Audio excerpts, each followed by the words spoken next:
I'm on the case.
Wonderful.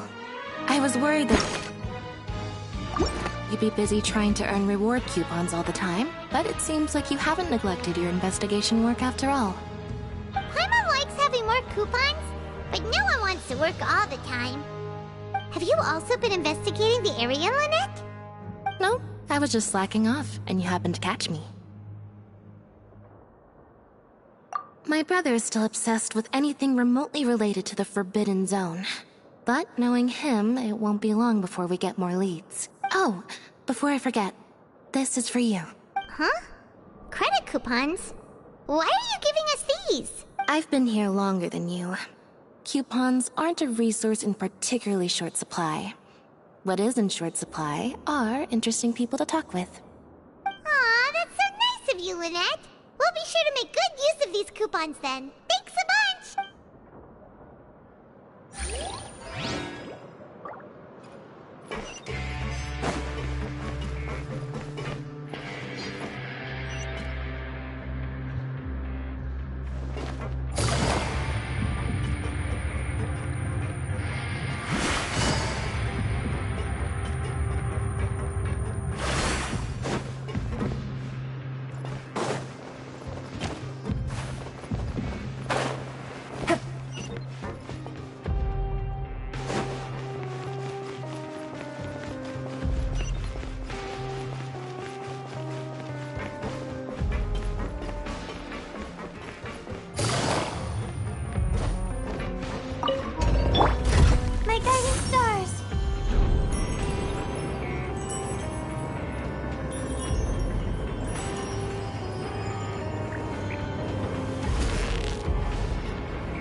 Hey, it's the Traveler and Paimon.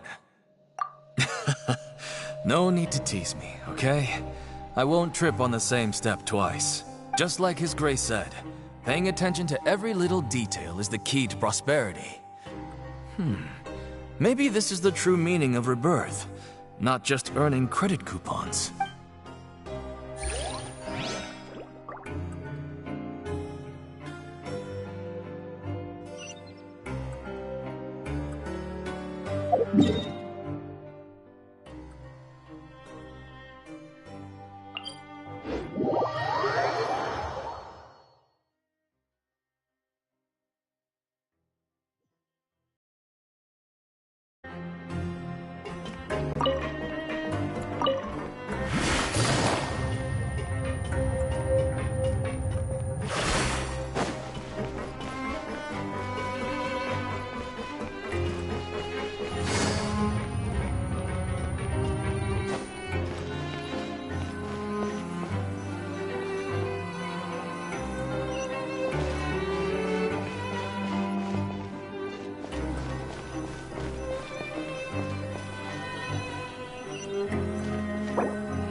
Oh, you want to stop investigating and go rest? Okay, you should rest.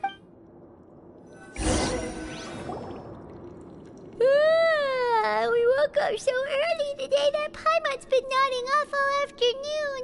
Good thing it's finally time for bed.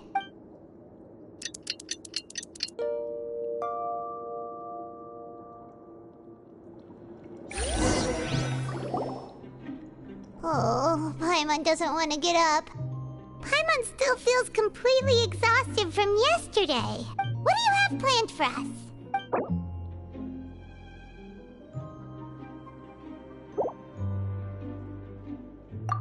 Right, we just...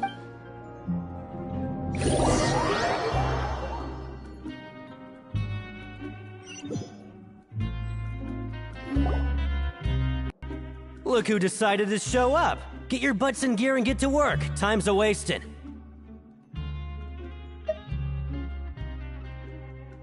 Oh? What's with suddenly wanting to work so hard? You need coupons that badly? Sure. Let's just say we really want to test our limits.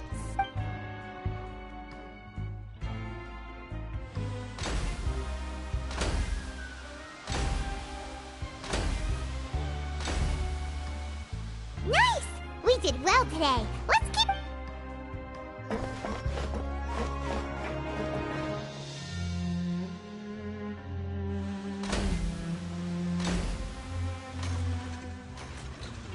Ooh, Paimon's had it. Who knew that processing these widgets would be so tiring?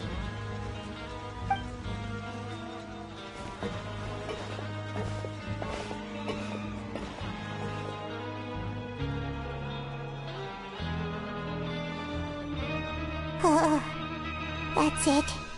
Paimon doesn't even have the energy to talk anymore. Is it time to eat yet?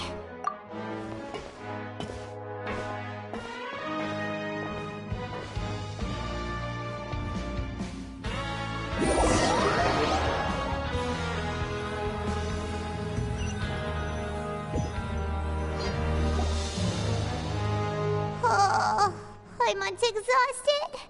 It's just work, work, and more work. Paimon's little body can't handle this much longer. Wait a sec. Now that Paimon thinks about it, haven't we been working non-stop for 3 days now? And now it's lunchtime. Oh, Paimon feels a shiver going down her spine. What's going to happen? But it doesn't seem like anything's changed at all. And we made it to the coupon cafeteria safely. Are the so-called hidden rules only a rumor after all? Well, there's no use to just guessing all day. Paimon's stomach has been grumbling the whole time. Let's just eat already. Paimon wonders what we'll get today. Maybe we'll get the super lucky meal. Wait, what? What in the world is this? What's with Paimon's food? And yours is the same. Is this stuff meat?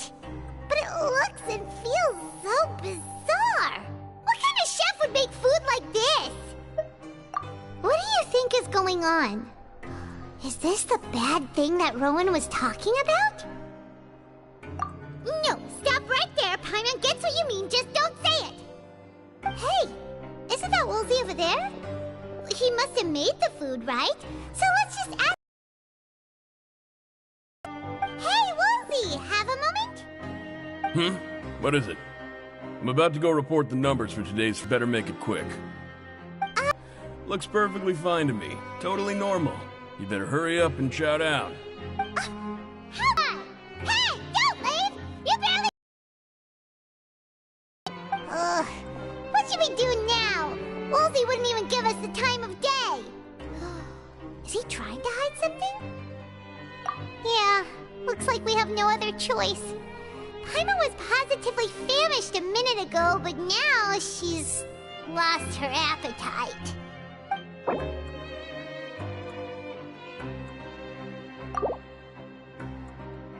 What would you like to do this afternoon?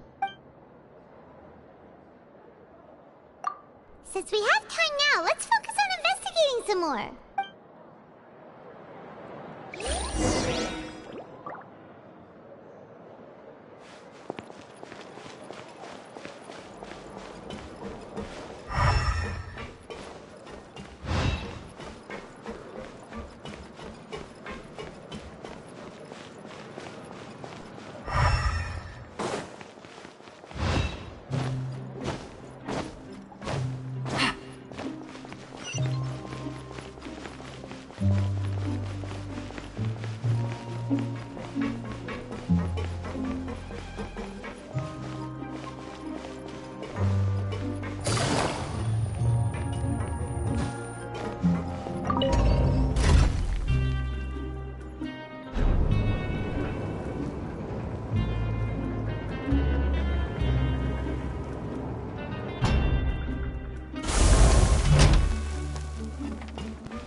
like a research notebook.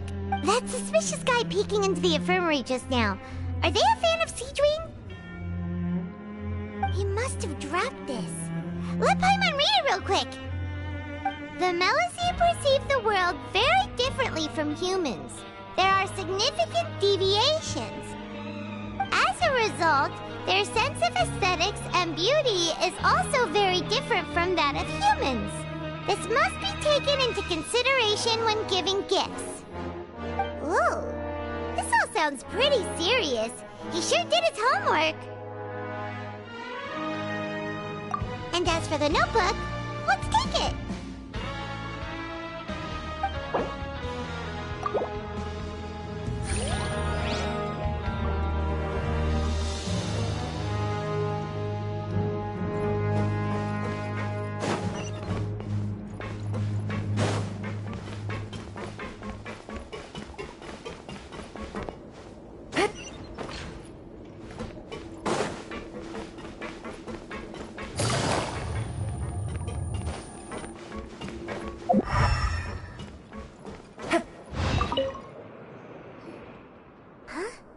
Rowan?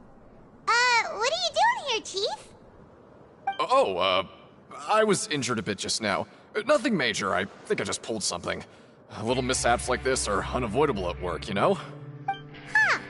Paimon wouldn't have thought someone as experienced as the Chief would still get hurt on the job. Tch, I just knew you would say that.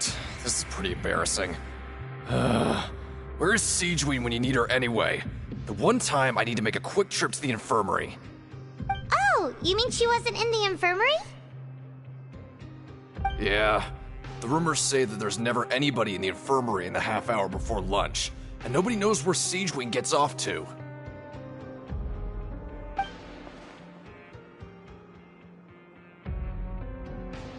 Huh. That's actually really strange. Seedwing's always super dedicated to her work. Where else would she possibly go? Forget it. I can take care of a small sprain like this on my own anyway. No need to trouble her.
Take it easy.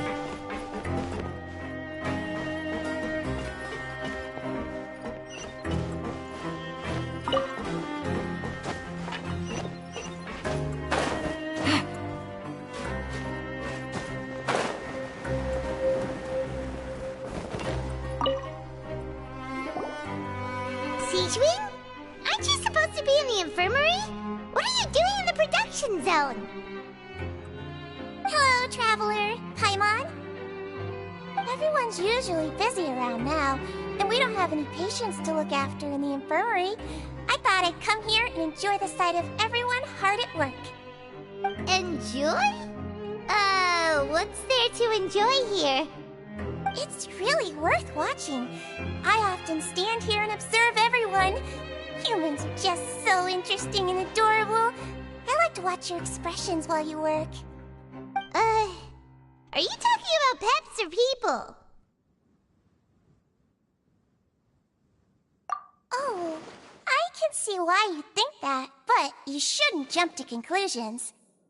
See, we Melazines are a different species, and we see the world very differently from humans. It's very easy for me to observe everyone's condition. All it takes is one look, and I can tell which workers are exhausted. Wait, Melazines can see that? Huh. That does sound useful for being a nurse. Yes, running around tending to everyone's health is very fulfilling. But I'd much prefer it if you're all happy and free from exhaustion and pain in the first place. Take care of your body and make sure you eat well. Always rest when you're tired from work and don't push yourself too hard. We'll definitely take care of ourselves. Thanks for the reminder.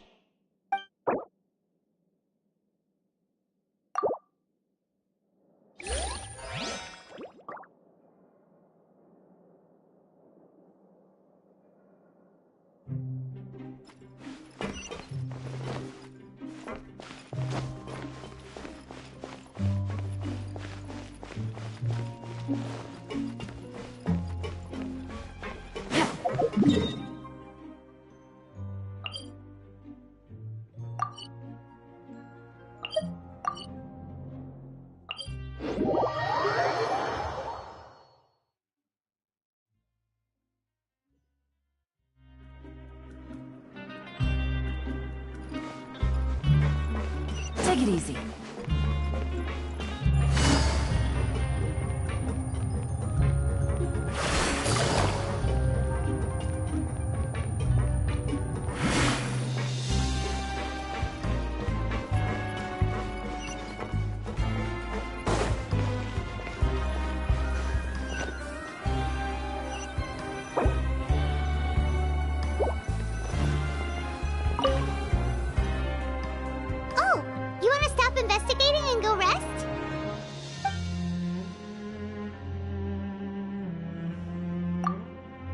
Okay, you should rest up. We'll be back at it tomorrow.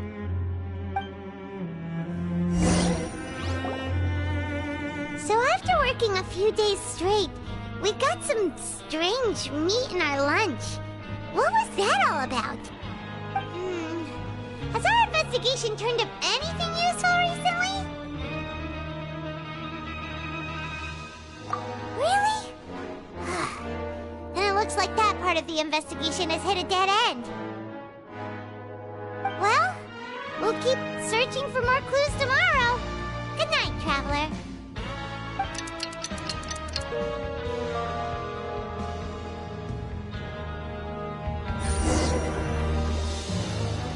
Oh, Paimon doesn't want to get up.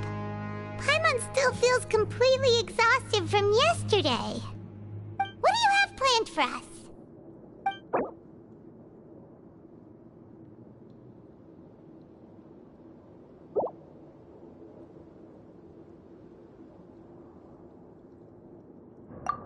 After working here so long, we're really starting to get the hang of it.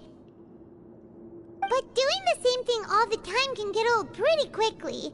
How are you holding up? Yeah, it's good to kick back and relax once in a while.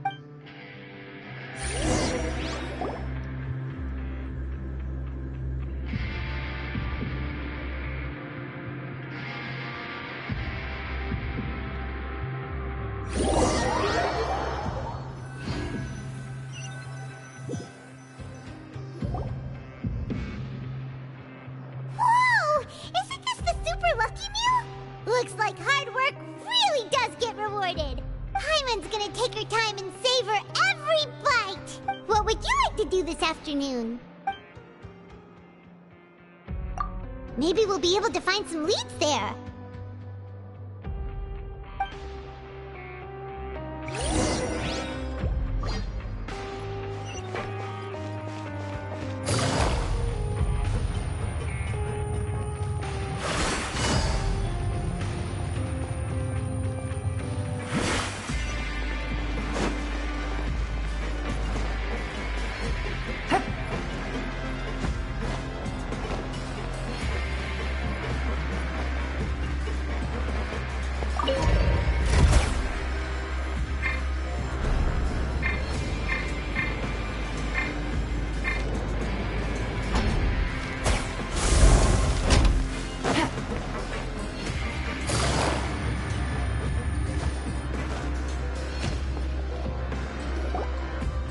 Oh, you must be the Traveler, huh?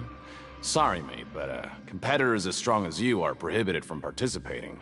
I don't make the rules, mind you, but I was given very specific instructions. Even convicts value their lives, don't they?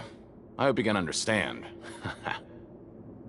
But we have a game here that'll let you show off your strength, and you'll even earn some credit coupons in the process. What do you think? Interested? And if we lose the game, will it cost us credit coupon? Of course. That's the cruel reality facing every competitor in a place like the Pancration Ring. Okay, great. Let me walk you through the rules. The targets in front of you will pop up one after another. You'll need to hit the targets in the same order that they popped up. If you can complete a few rounds in a row with no mistakes, then you'll win credit coupons. But the second you mess up the order, you'll lose. Game over. The game costs 300 credit coupons to have it go. So, you up for it? Thanks for your patronage, mate. Now, let the game begin.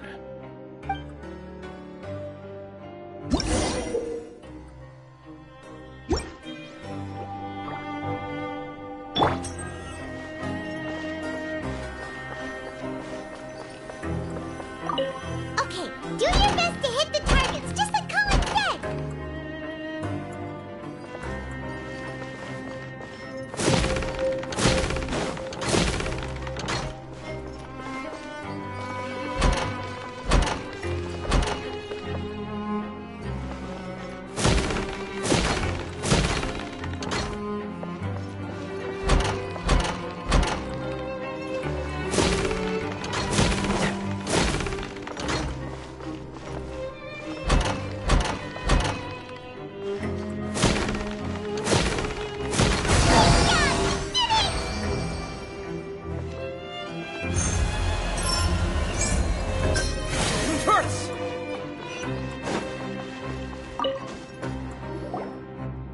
Your strength really shouldn't be underestimated. Now I get why you're prohibited from participating in any official fights. Nobody who values their life would be willing to get in the ring with you. However, you two haven't tried betting on the outcome of a Pancration match yet, have you? Just go talk to Rusimov. Buy a ticket for whichever fighter you think will win. There's a big payout if the fighter you support comes out on top. But we don't know anything about the fighters. How can we possibly know who to support? That's normal. Just watch a few matches and get a feel for the fighters. It won't be long before you can pick winners in your sleep. He's got a point. Why don't we give it a try? If we have enough coupons, we could probably bet at random until we figure everything out. Bet at random, huh? Well, how should I put it? It's not like you can't do that, but I'd advise you to give it some more thought first. Huh? We shouldn't get too carried away. What's the problem? What? I never even picked a boxer before, and you already know about the rules? You're not just strong fighters. Seems you're pretty perceptive, too. Might as well tell you about it, since you already know that much. Plus, I think you've got the potential to be one of my greatest customers. I think I can let you in a bid. Besides, I don't want to risk ever losing a customer like you. Is it that serious? Okay. The hidden rule here is, if you buy both boxers' tickets and support them both, something bad will happen the next morning. So the rule is that we shouldn't pick both boxers in the same fight. But if anyone actually did that, wouldn't they be guaranteed to lose coupons? And what do you mean by something bad will happen? How would I know? Not like I'm stupid enough to do that. But I've heard a story about the rule. According to the rumor, there was a masked boxer who possessed incredible skill and power. None of his opponents even stood a chance against him. However, in the final match, the organizers told him to take off his mask. He refused and never showed up to the fight. And after that, he was never seen again.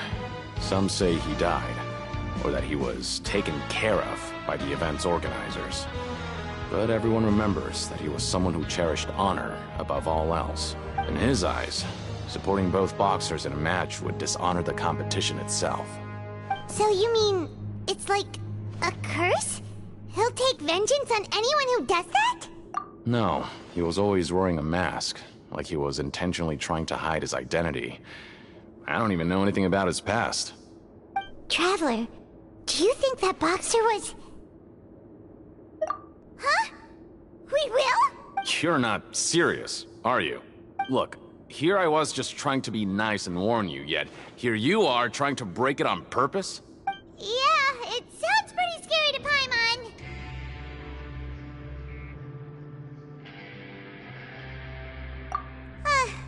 Seems you've made up your mind. Just be sure to protect Paimon, okay? Betting on both fighters will set you back about 3,000 credit coupons. If you have enough, then go ahead and give it a try. Just don't come running back to me if something happens.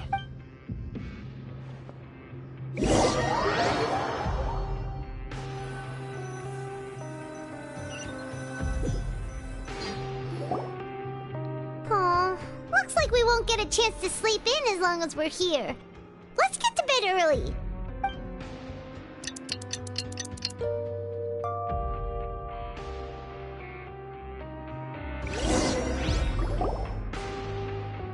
Can make some progress in our investigation today. What do you have planned for us?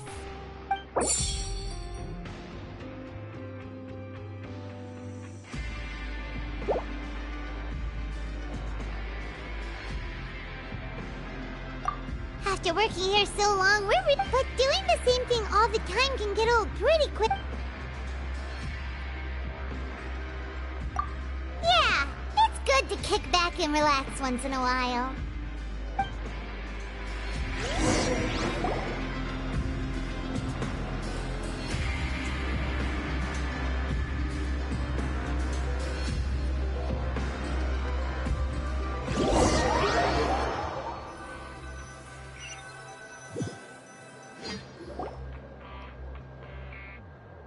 Oh, just a regular meal set. Guess Paimon shouldn't get her hopes up. What would you like to do this afternoon?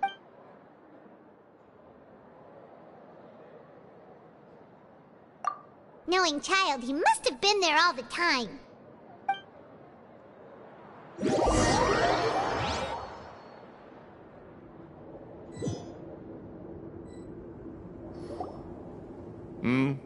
Are you two here to buy tickets? Better be quick about it. Another match is about to start. Who are the boxers in the next round? We have the reigning champ, Le Grappler, versus a contender from the Eastern Prison Block, Demon Horde.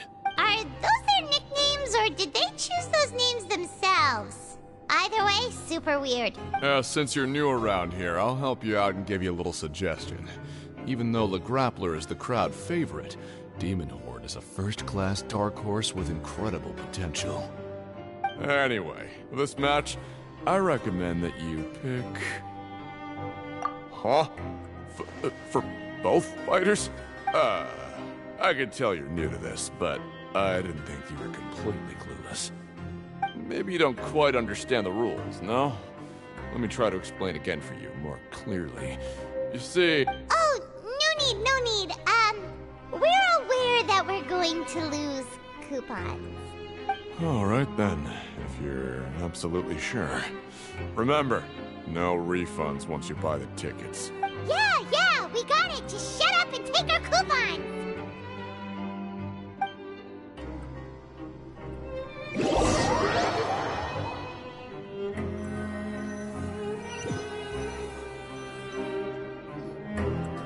Seems we had a productive day. Hope we can make even more progress tomorrow.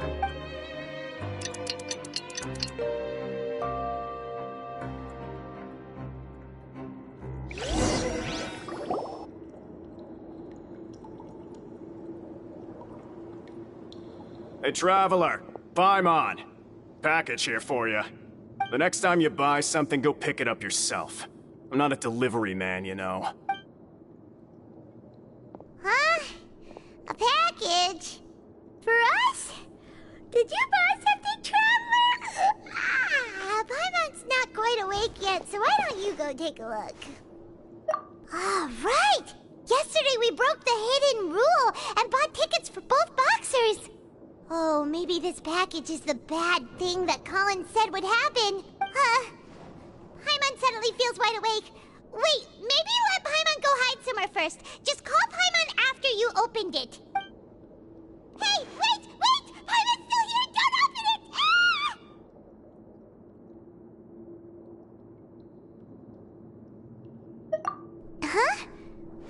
it?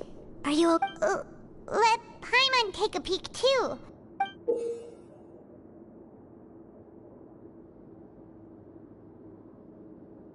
Oh, it's just a small bottle. But the color of the liquid inside looks so wrong. Almost like...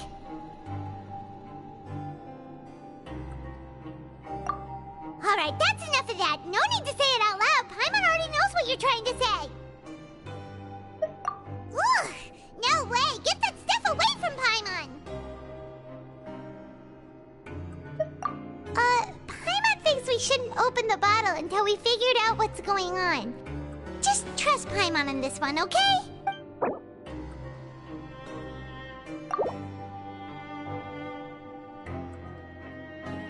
What do you have planned for us?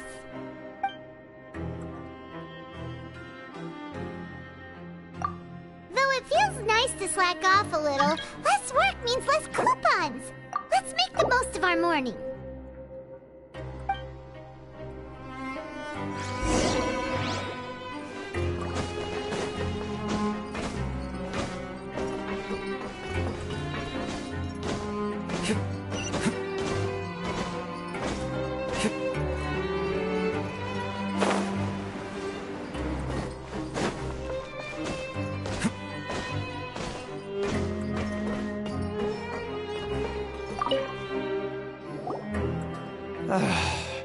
If there's no way to send it all out, then maybe I'll never get a chance to leave.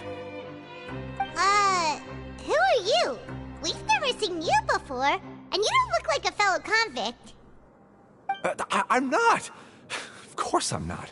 Please, don't mistake me for a criminal. I'm a good law... Then what are you doing here?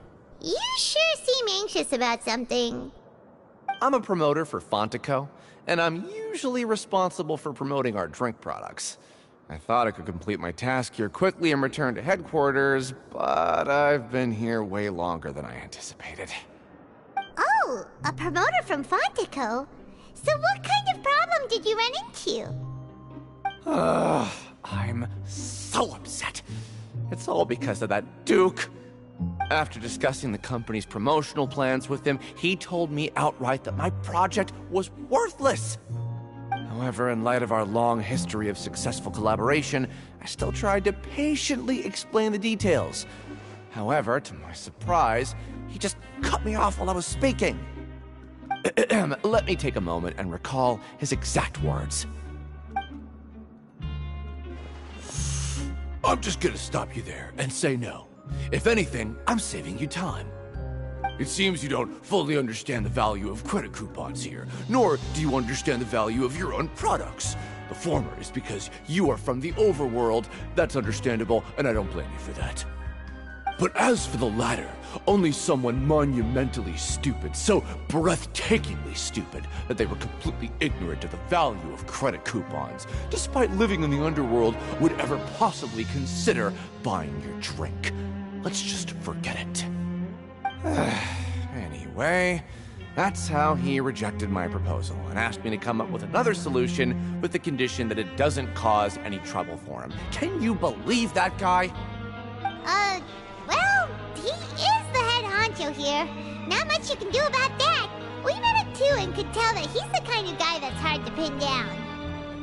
Fine. I know I should just let it go. I'm on his turf, after all. His house, his rules.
Hey, I heard you crazy fools really did it.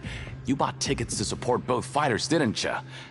Well, did anything happen? Well, the next day we received a mysterious package, but we still haven't made any sense of the contents. So it is real.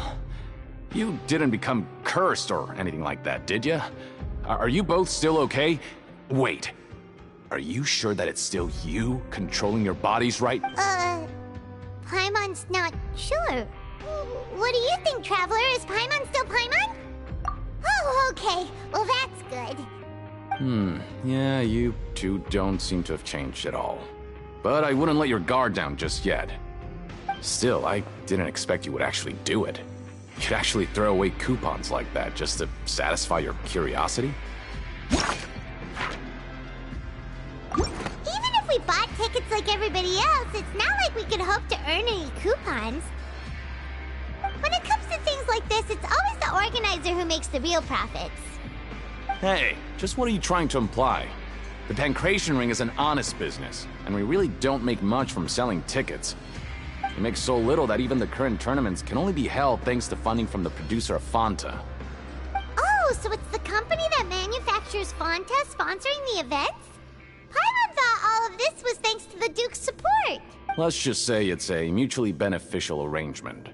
They reached out to us first, hoping to promote Fanta products in the Fortress of Meropide. Anyway, you try and take extra good care of yourselves these next few days, you hear?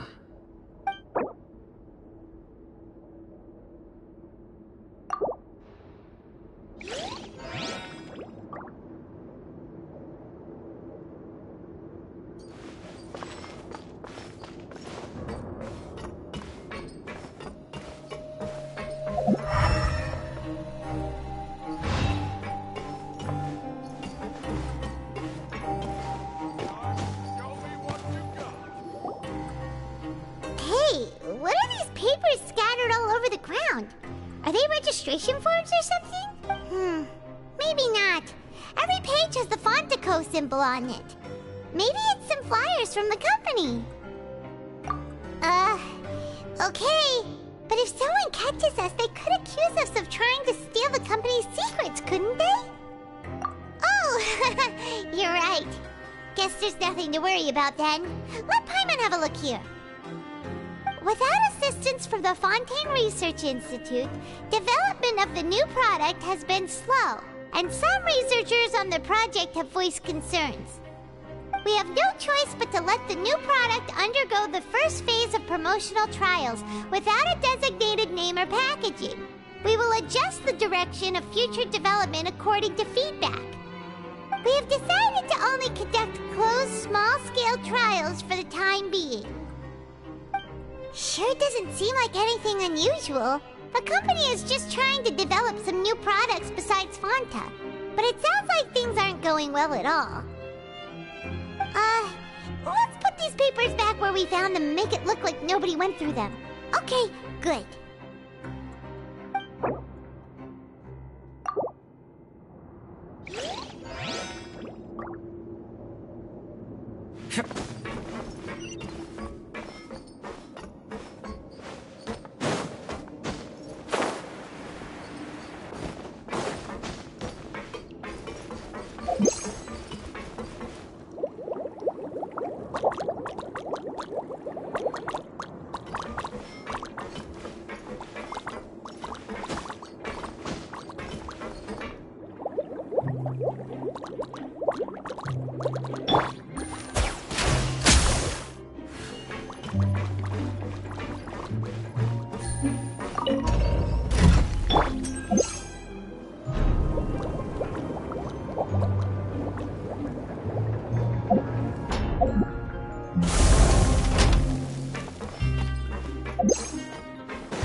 to eat? Alright, but remember that we bought this time with coupons, so let's make better use of it next time.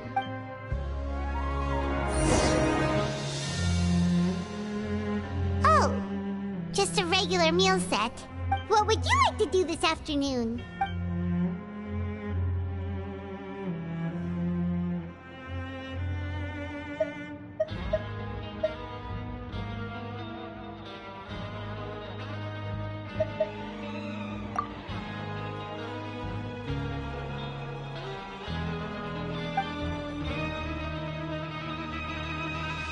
After working here so long, but doing the same thing all the time can... Yeah, it's good to kick back.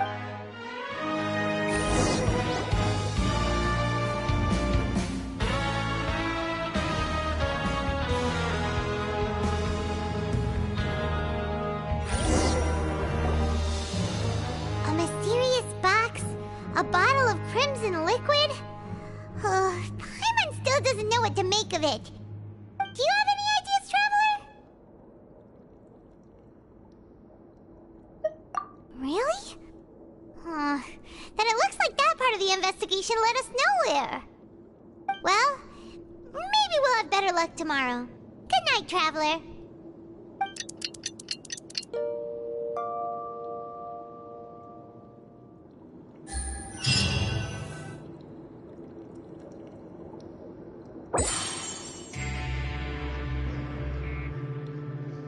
Okay, so we've investigated 2 of the hidden rules. Paimon didn't think this prison would have so many weird things going on. We'd better pick up the pace with our investigation, otherwise we'll never get anywhere. Yeah, let's skip work for now and put our time to good use.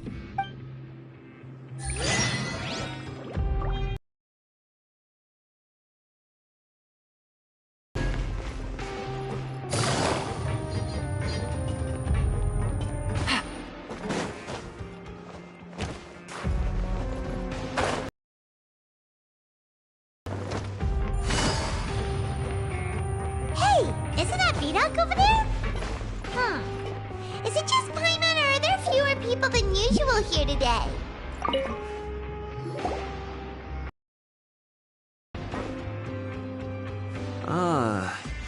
Seeing you at this time must mean you've already saved up a lot of credit coupons. Or at least enough to skip work. Seems you're getting into the swing of things around here. Impressive. Very impressive. So, now can you tell us about the hidden rules you know? If that's what you want to know, I guess you couldn't have come at a better time. Huh? What do you mean it's a good time? Leonid and those other pesky broke urchins have all gone to work in the production zone. I wouldn't want them listening in without paying up. We get it! Just tell us already! So, you know those pipes that make strange sounds? Don't ever, ever go near them at night. Even if you manage to avoid the guards, you might find something even more terrible there. Something even more terrible? Like what? A group of cannibals. Cannibals? In the Fortress of Meripede? Every month, they meet a few times in the dead of night. Rumor has it they might be connected to the people that have disappeared here. But what's even scarier is that they have a special proclivity. Since they have no way to dispose of the leftover remains, they have ways to transform them into other forms and keep them in the fortress forever. Paimon might already know what you mean by other forms. So that's what's going on here. Oh, Paimon's stomach doesn't feel so good. You two look pretty skeptical. No matter, learning the truth behind dark secrets isn't necessarily a good thing. I've got things to do too. I suggest you just act like I never told you anything.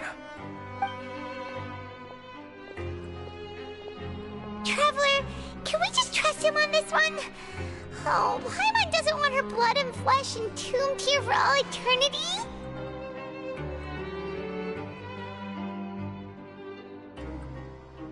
Oh, so that's how you see the situation. Huh. You know, Paimon does feel a little better about it now.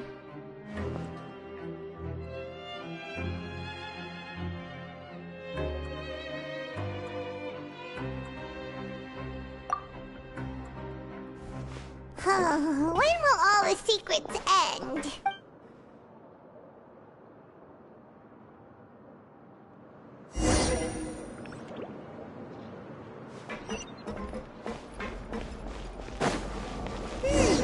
Vidok isn't here. But the guys who went to work in the morning are back. Let's go ask them! What? What are you saying? You shouldn't go around saying stuff like that.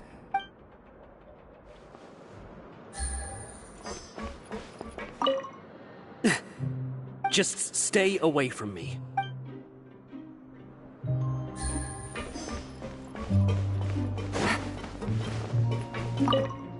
What are you talking about? Listen, you should keep your nose out of other people's business.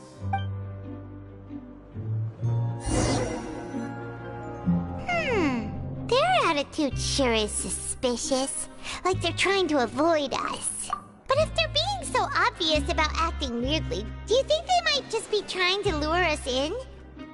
Oh, this is all getting way too creepy for Paimon. So you mean we still need to investigate some more?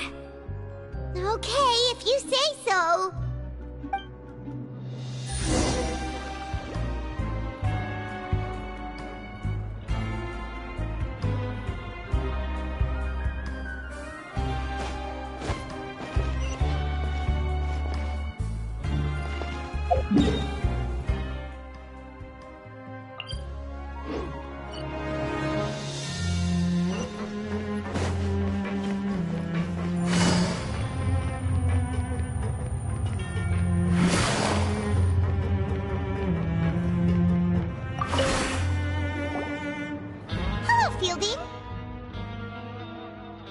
What do you want? Criminals like you ought to be working right now. Catch my drift. We just want to ask you a simple question. Have you ever discovered anything odd during your nighttime patrols? Why are you asking about something like that? Whatever happens at night isn't your concern. All you need to worry about is getting enough sleep. Well... Right! We've heard it happens a few times every month. Paimon has sensitive ears, so it makes it hard to sleep. Really? I see. But it's not like I'm on duty every night. And now that you mention it, I recall my colleagues talking about something like that before. They say that strange things tend to happen at night on pipe cleaning days. Lots of us don't willingly take those shifts. So, what happens at night on pipe cleaning days? They just conduct regular cleaning of the fortress's drainage facilities. There are 3 pipe cleaning days per month, and it just so happens that today is one of the scheduled days. You can try to confirm the sounds tonight if you want, and if they're real, then I can report the issue to my superiors for you. Oh, okay. Then we'll keep both ears out tonight. If that's all, then I'll be leaving now. I advise you not to try anything funny, though. Even if I'm not on duty tonight, someone will still be watching you. Don't worry, we don't want any time added to our sentences. Oh, he left. So what do you think about the pipe cleaning days he mentioned? Right, both are a possibility. But Fielding did say that tonight is a cleaning night. Paimon knew you would say that. Alright, sounds like we'll be up all night tonight then. Paimon just hopes the guards don't catch us.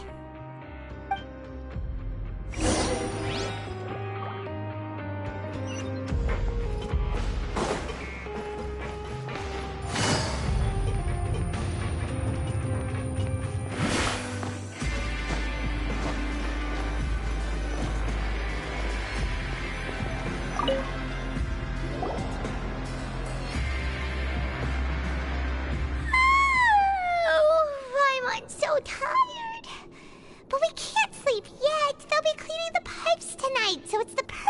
chance for us to investigate.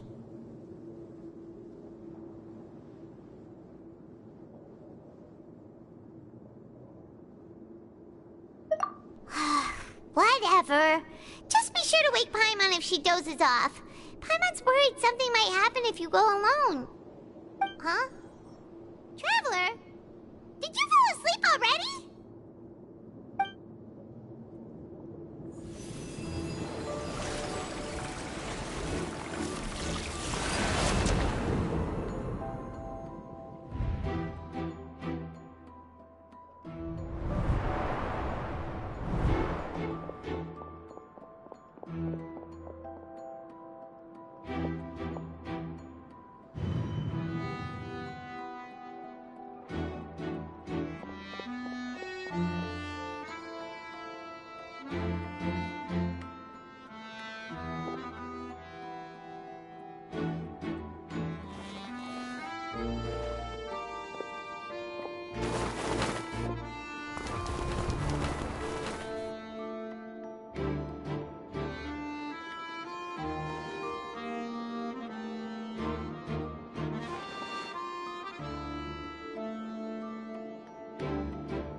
Traveler, come on, wake up! Oh, it looked like you were just peacefully sleeping to Paimon. Well, what did you see this time?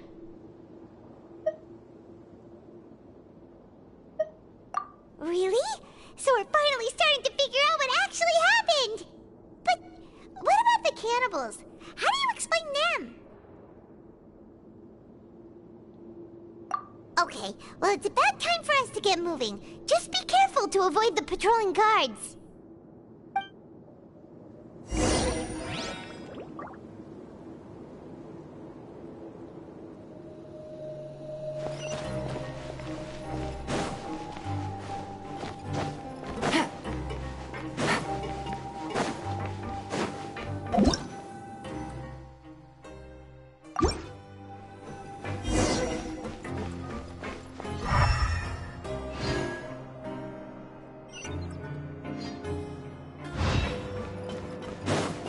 Careful! We'll get in trouble if the guards catch us.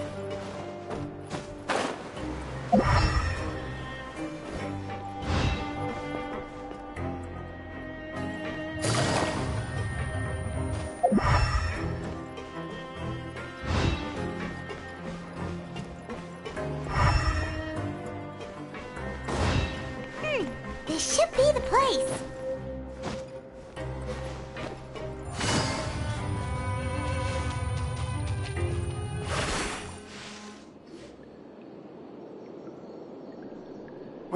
I know you. You were the ones we saw. Huh. You've got guts showing up here. You know who we are, right? You'd better leave now. Ain't nobody coming here to save you. What'd you say?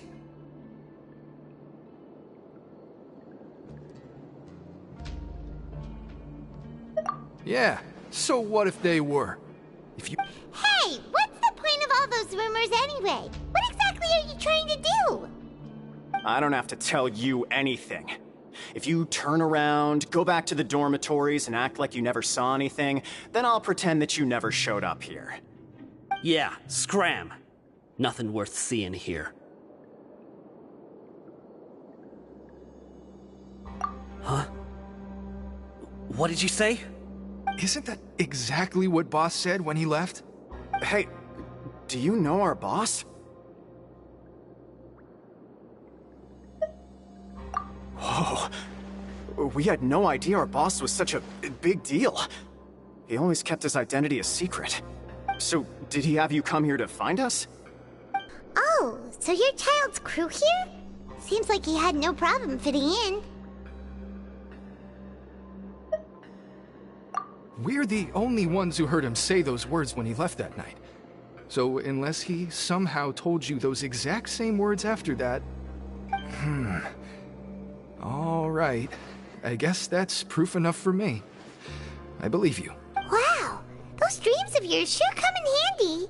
We gave him the business for a while, and would always give him a hard time when he first came to the fortress of Maripede.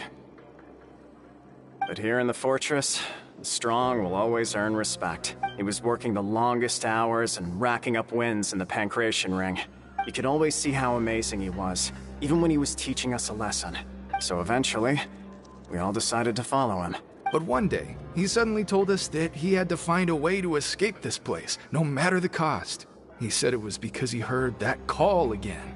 And as his crew, if the boss wants something, then it's our job to get it done. So, we got to work, and used the hidden rules that were here to make up and spread the rumor about the cannibal rule. We just wanted to give him a better chance of escaping on a night after the pipes had been cleaned.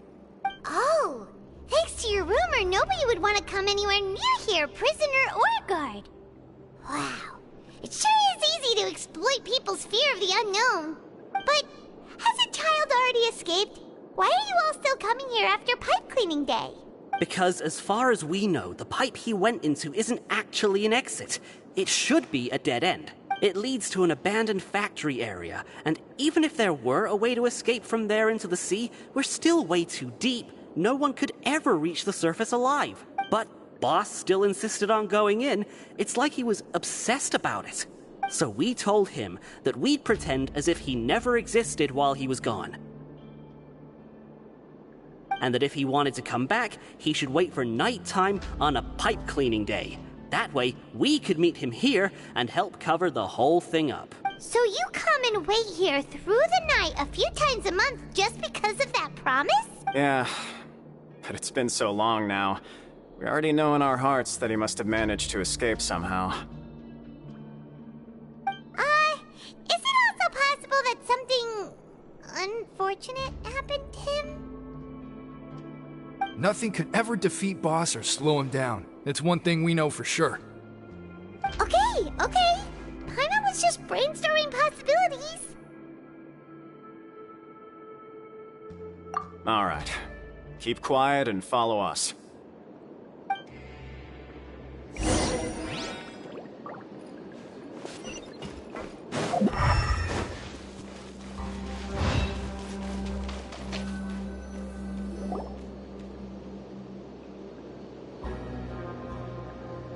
The way up from here has been sealed off. It's impossible to get through. Boss left by going down from here. It wasn't full of water at the time. Later, we came back hoping to have a look. That's when we found out it had been completely flooded. It's impossible to navigate unless you're an extremely skilled diver. Do you think Child got trapped by the water? Not likely. We all know that Boss was an incredible swimmer. Really? Then have him come investigate, pronto. Just be sure to tell us if you get any news about Boss. It's getting late. We should leave before the guards come this way. Yeah, we learned a lot about what happened to Child here. Let's get going!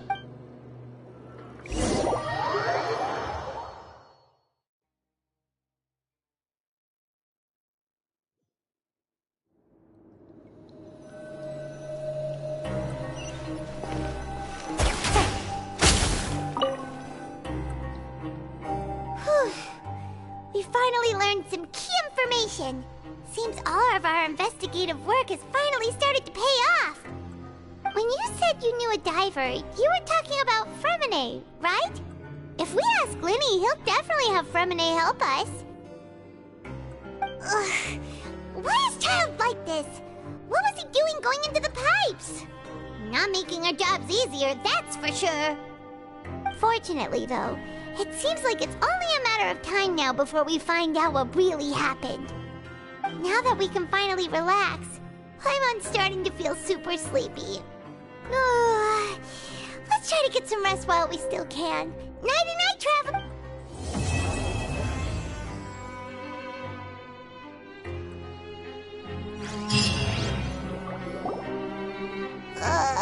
It's morning already? Paimon still needs more sleep.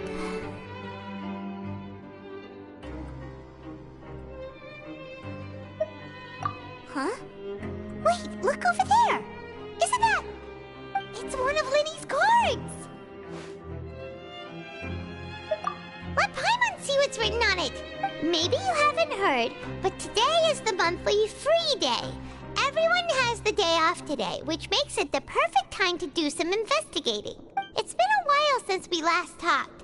Have you been making any progress lately? Let's meet at our usual spot in the factory area before lunchtime. I have new information. Ooh, today's our lucky day. We have the day off. From the sound of it, Lenny's been making progress with his investigation. Wonder what he's discovered. We still have some time before we meet up. Let's talk with the people here for a bit more before we go.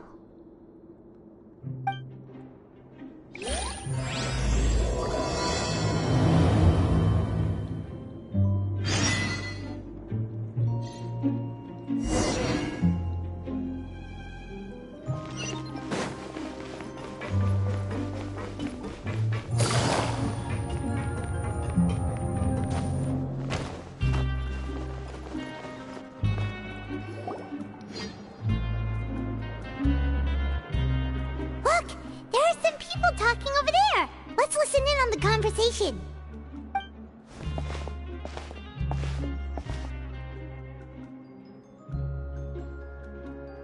If you ask me, those pompous parasites on the surface act like they're all a bunch of aristocrats. Do any of them give half a hoot about a bunch of dogs like us? Hey, speak for yourself, mate. I'm no dog. Oh, you think you're special or something? If you're here, then you're just a convict like the rest of us. I've heard that even if you're released after serving your sentence, going back to life on the surface ain't any better. Once a criminal, always a criminal. We're marked for life. I don't buy that. Hey, how cool would it be if the whole world was destroyed by a giant flood and everyone had to start over from nothing? What kind of filthy bilgewater are you spewing? I have family up there. You best shut your sewer hole with talk like that. Listen, things ain't so great on the surface, but who says that you have to leave? I've heard that you can still stay here and work even after you've served your sentence. Not bad if you ask me. Who wants to live in the ruddy overworld anyway? And what makes you think they'd want to hire someone like you? Yeah, it's one of the great mysteries of the universe, how someone as useless as you is so confident. Whoa. Sounds like they're really unhappy about the overworld. Speaking of which, Paimon never heard anyone use the words overworld or underworld when we were living up there. Is it only something the inmates down here say? That's true.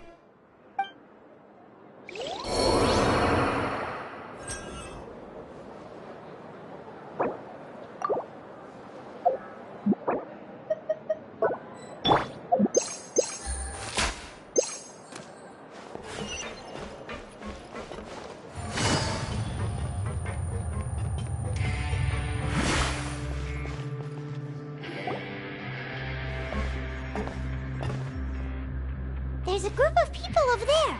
Let's go listen in. So I said, that's not a faucet. Hey, who are you two? Why'd you come over all of a sudden? Oh, sorry for eavesdropping. Sounds like you were talking about something private. What's the matter? They're just looking to join in on our fun, that's all. Hey, don't pretend like it's okay for them to just interrupt us like that. Yeah, fine. You're lucky we don't mind extroverts that much. You hear that, Quisto? We're nice. Your expressions tell me you're looking to hear some juicy info, am I right? But before that, it just so happens that I know you two. Really? Are we that famous? You're kidding. How often does anyone get a personal tour led by His Grace himself? Practically everyone was talking about it. Word has it that you also caused quite the kerfuffle. A little mistake, huh? I like the way you put it. You see, people with a good attitude can join our group anytime, unlike some of the others here. Your group? I'm Quisto, and this is Lavaroon. People usually call us the Bombshell Bros, but don't worry. We're not playing with bombs or anything. It's just that our information is always so explosive, and we blow minds on the regular. So, you two really like to gossip? Whew, you sure know how to embellish. No. You don't get it. Knowing intelligence will make things better for you here.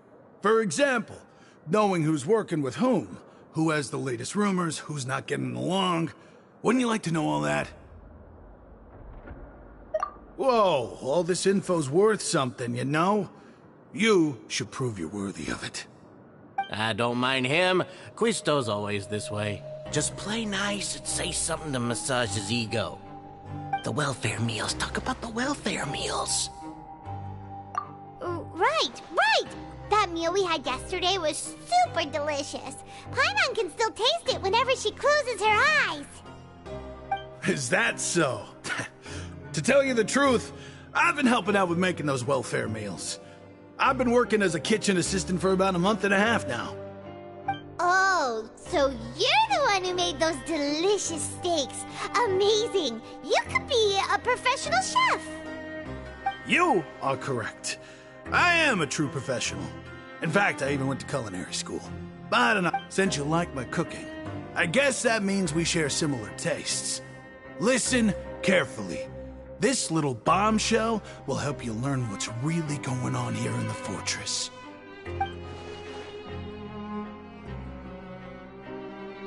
Listen, kids. The power structure within the fortress is quite complicated. The overworlders couldn't care less about us down here. We're basically dogs to them. You've already met the one person here you should never cross, the Duke, Risley. He knows more than you think. And if he doesn't care about something, then he often doesn't bother dealing with it. Have the Duke's attention, get all kinds of special perks, even better treatment in the infirmary. I know who you mean. It's that Jurier character, right? I don't think there's anything useful about him at all. Why does he visit the infirmary practically every day? Is it normal for anyone to be going in and out of there so often? If you ask me, he's just faking it to get out of work. But did you know that Jurier was a talented researcher from the Fontaine Research Institute before he came here? There's no denying that.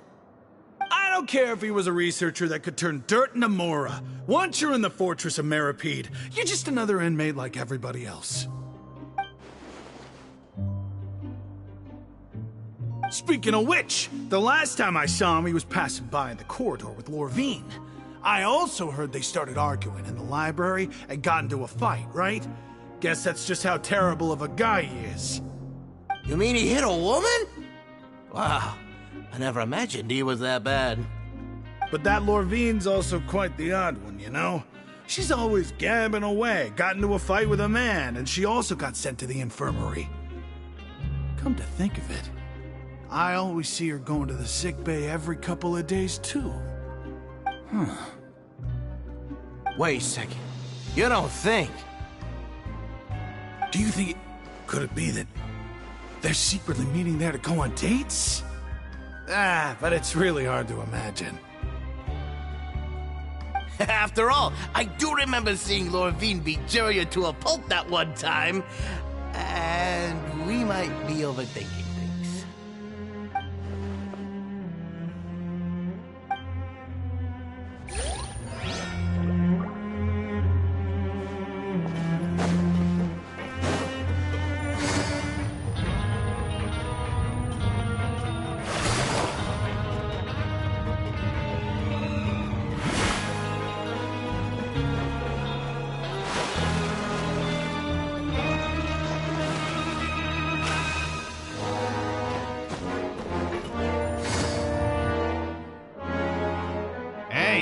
There.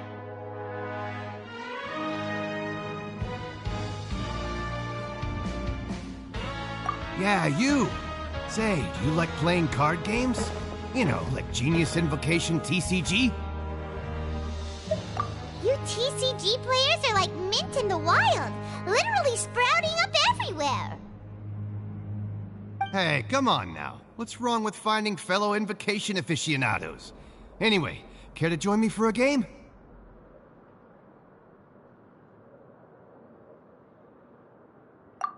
All right.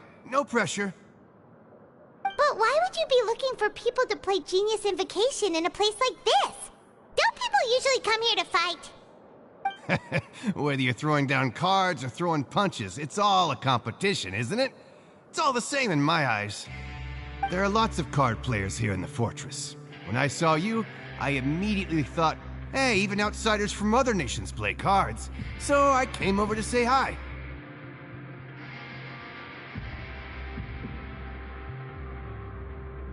Sure. Great! Since you've been here longer than us, you need to flex your seniority a little bit, right? Maybe you could start by telling us newcomers some stories about this place. I thought you would have already heard everything by now. All right, then. Did you have anything specific in mind? Or do you want me to just pick a topic? Why don't you pick? We'll let you know if we've heard it already. All right. Have you heard any strange rumors since you've arrived? Then, did you know that there are some people who are always gossiping over in the corner?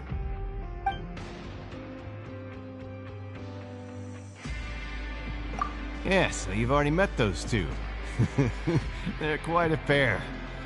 They always keep an eye out for the latest happenings and gossip about everything. I've never seen anyone with more time on their hands. I heard that they used to be a chef and a bartender before they were sent down here. You know how bartenders are, always chatting with customers. And chefs love to pass the time just hanging out when they're not cooking. Good to know. Do you have anything else to tell us? Let me think. Sounds like you want to hear something a little more tantalizing. Oh, did you know that the Duke was also a convict in the fortress of Meripede before? Huh? Wait, are you serious? That's right. The Duke was an inmate just like you and me. Seems he was exiled here for committing some crime. Who knows how he ended up rising up to become the warden, though. To go from an ordinary inmate to becoming the manager of the whole place? I'm not gonna lie, I kinda respect that.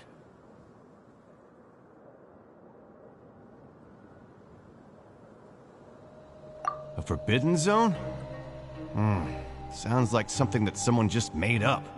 I've never heard of that. Where did you hear about it? It's just a rumor we've been hearing, but no worries if you've never heard of it. Do you have anything else you can tell us?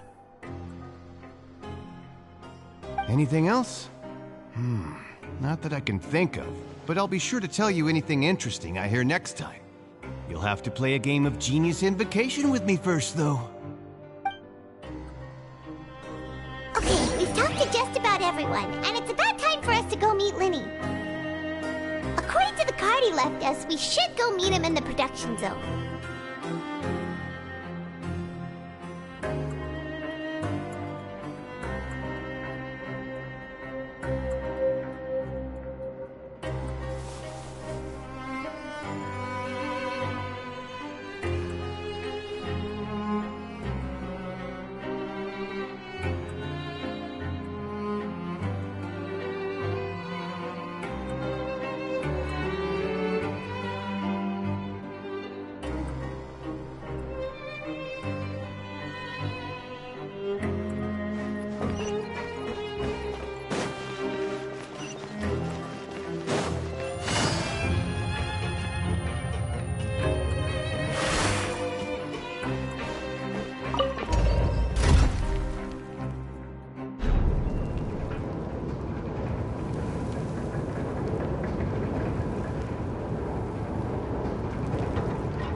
Good roll.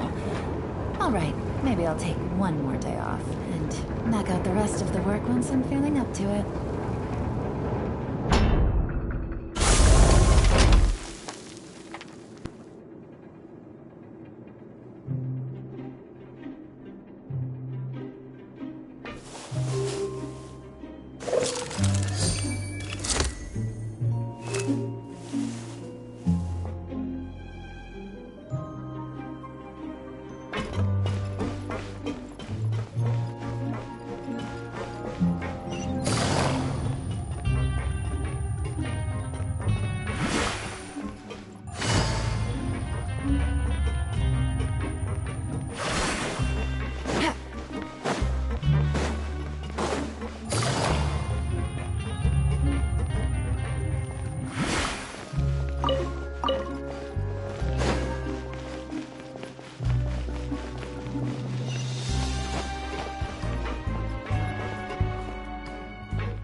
rest for the wicked.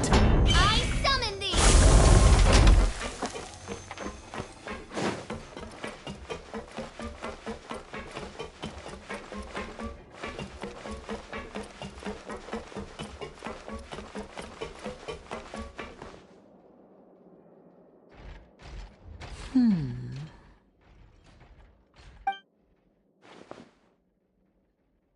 Huh?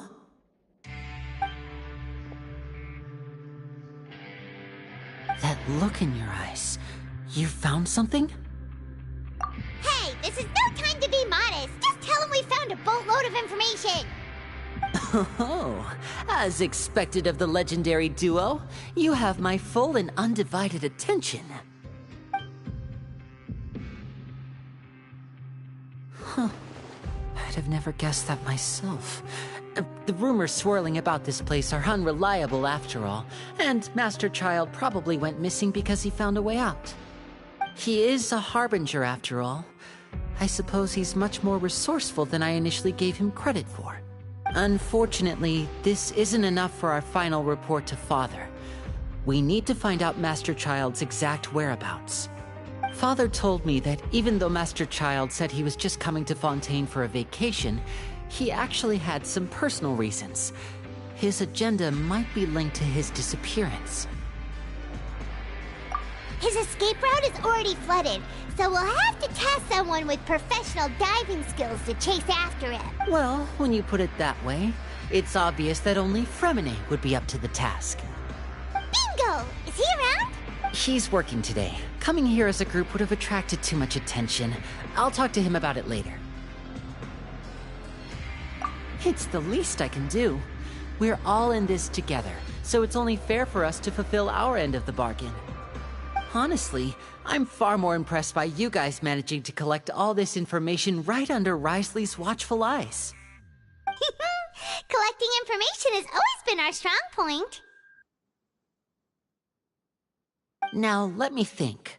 To find out more information, Fremine will have to retrace Master Child's original route. And if he's to do that, he'll have to set out on the next pipe cleaning day at the earliest. That's 6 days from now. And after that, he'll probably take another 2 or 3 days to return. You can even estimate how long it'll take for him to get back? We've been working together for a long time. We know each other's capabilities like the backs of our hands. Traveler, what say you to meeting here 9 days from now? We'll be able to pick up Fremine while we're at it, too. Oh, and there's just one last thing we'd like your help with. Though we can just sit back and wait for Fremine's report on Master Child's whereabouts, we still need to make more progress on the investigation of the Forbidden Zone. Fremine's no master of disguise. Lynette's still working on getting intel from the other areas, and I'll need to spend some time helping Fremine prepare for his diving mission. So, you are the only ones we can count on. What do you want us to do? Will it... Well, I won't call it easy per se, but I think you'll be able to pull it off. Listen carefully. You'll need to find an excuse to get into the infirmary and investigate the room and environs. You've mentioned several sketchy-looking people always meeting at the infirmary earlier, so it probably has something to do with the secret we're hoping to uncover. You've already met the head nurse, so she'll be less suspicious of you. Investigate the internal structure of the infirmary and any active dealings within, and pass those on to me alongside anything else you're able to discover. But also, there's no need to take risks. Don't forget, safety always comes first.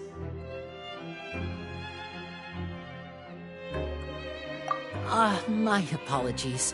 I just started rambling out of habit. It was almost as if I was talking to my younger sister. But that's not a bad thing, right? All right, then we'll head out as soon as we finish our prep. Let's go our separate ways for now, then. Don't forget, we meet here again in 9 days. Stay safe.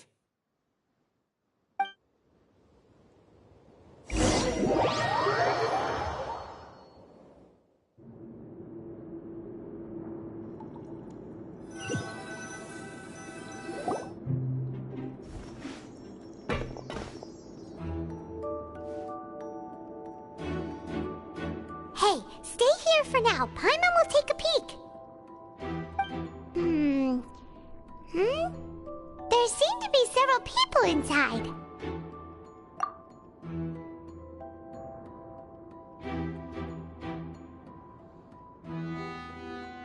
Right.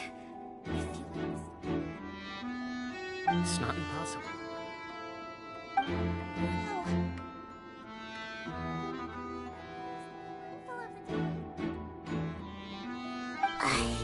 It's a bit hard to understand them from here, so why don't we just try to talk to them in person? Let's go as soon as you're ready.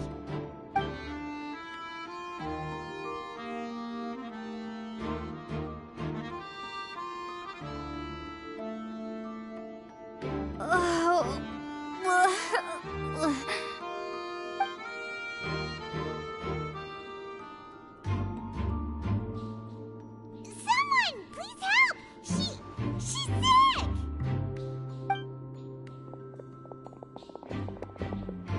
Whoa, are you okay? Oh my! What's wrong, little one? There's no need to panic. Take a deep breath before you begin. The traveler started complaining of a stomachache, and then nausea, and then collapsed onto the ground. Paimon doesn't know what to do. Freezing limbs, twitching fingers, and pale complexion. Could it be poison? Let me take a look. Please, lie down over here. Don't worry, I'll get you to the bed safely. Here, hold on to my shoulder and walk slowly.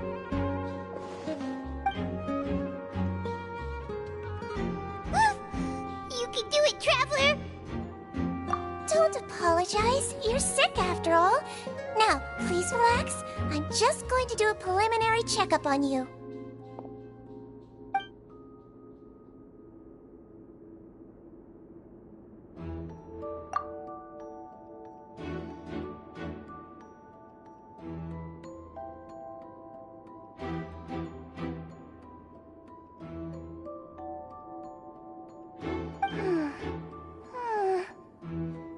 I see now. My checkup has confirmed that she's not in any mortal danger. That's our worst fear out of the way. Eh? Oh, that's good. But I'll continue my diagnosis of the patient now. Please, relax and take a deep breath.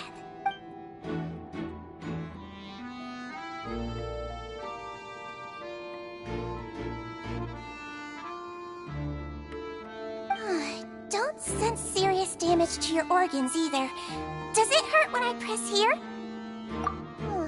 And here? Huh? But based on my initial checkup, there shouldn't be a problem here. Oh, how strange.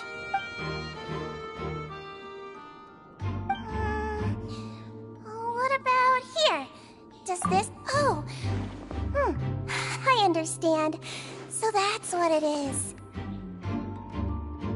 I think you just ate something that disagreed with you. That's all. Nothing too serious. Outside of a pretty bad stomachache when it decides to act up. So that's what it is. Thank goodness it's not anything more serious.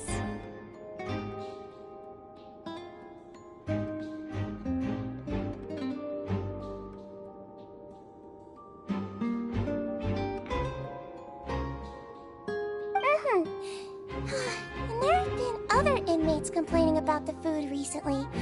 I'll inform our head chef, Mr. Woolsey, of this problem as soon as possible. Congratulations!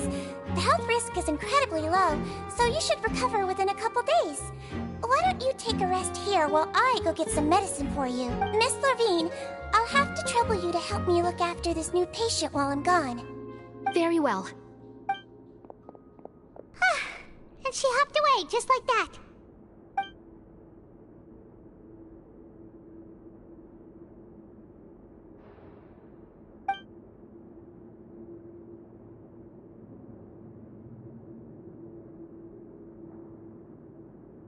Hello. So how are you feeling now?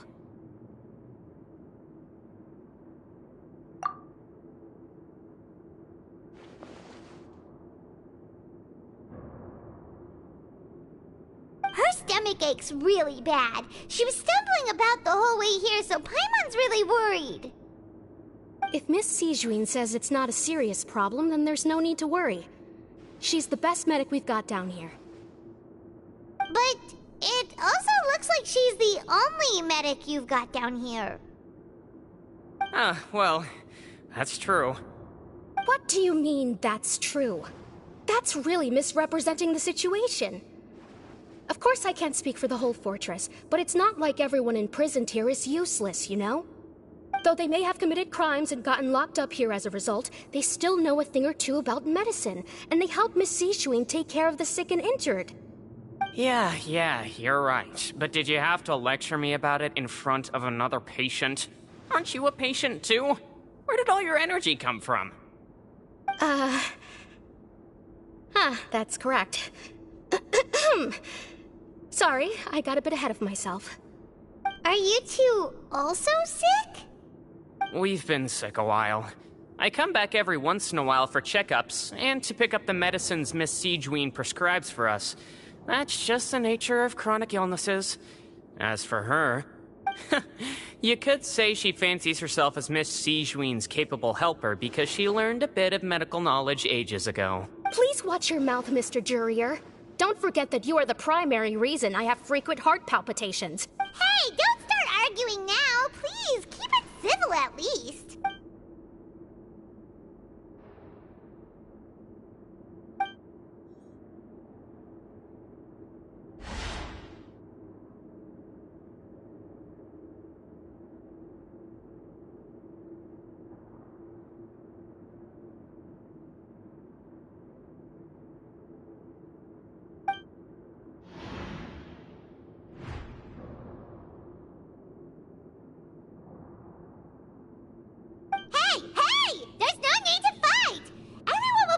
Someday, so there's no need to argue over silly things like this. But... Release. It's way too early for us to even think about that. And who the heck knows if we'd even be able to continue our previous lives?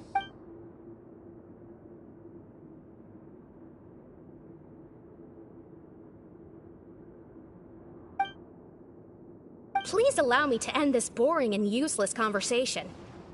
Oh, and Mr. Jurier, I don't want to see your face here again anytime soon. And same to you, Miss Lorvine. Anyway, that was more than enough rest for me, so I'm going to get out of this excessively noisy place. See you later, everyone. He just slowly walked off like that? That's just what he's like. I'm sorry you had to see all of that. I'm Lorvine, and that's... Well, his name is Jurier, but I hope you'll never have cause to remember his name. You really can't stand him, huh? I mean, can you blame me? Who would like someone who's as arrogant and obsessed with weird research topics as he is? But there's no need to keep dwelling on him. I'll accompany you two for a while. Miss Sishween should be back soon, and I'm sure you'll feel better as soon as you've had some of her medicine. No, it's nothing. I'm back! Did you rest like you promised? Thank you for getting our medicine, Miss Sishween. Did you all cooperate with your bed rest? I trust that nobody got up to walk around. Good. Here, this should be 2 days' worth of medicine for you. Take 1 pill now, and then continue your bed rest.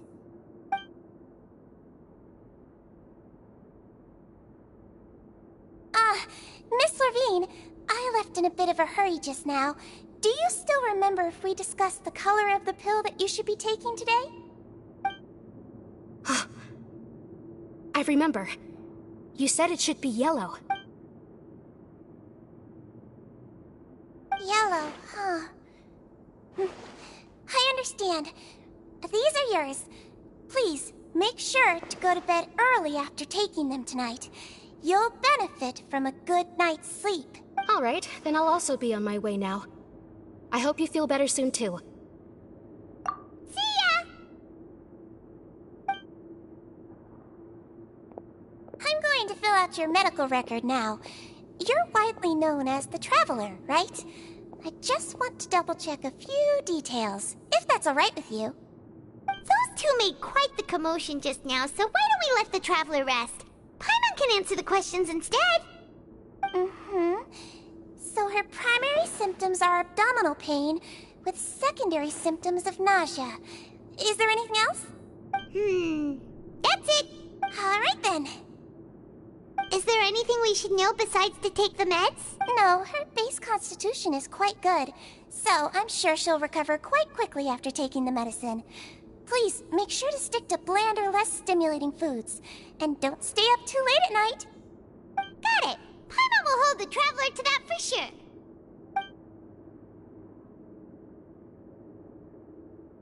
Oh, you're going to take a nap already? Okay then, you get some rest.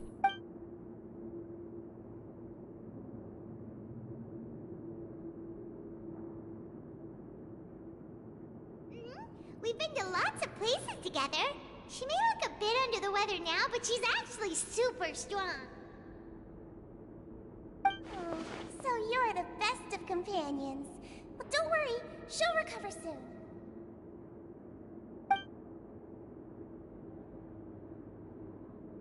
Ah, you're awake. How do you feel? You slept for a really long time, but we never left. Well, now you can go back without a worry in the world. Remember to take your meds regularly, and remember bland foods. Thank you, Miss Sijuin!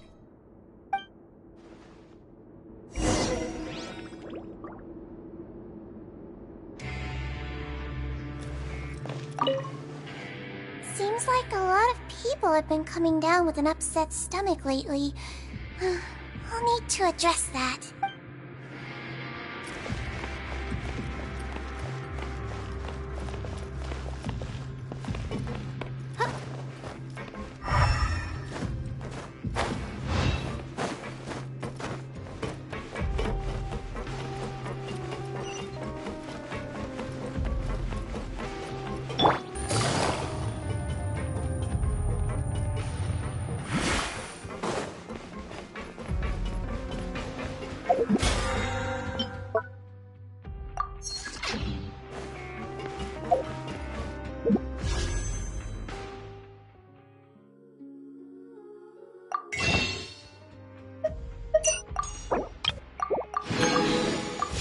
Take it easy.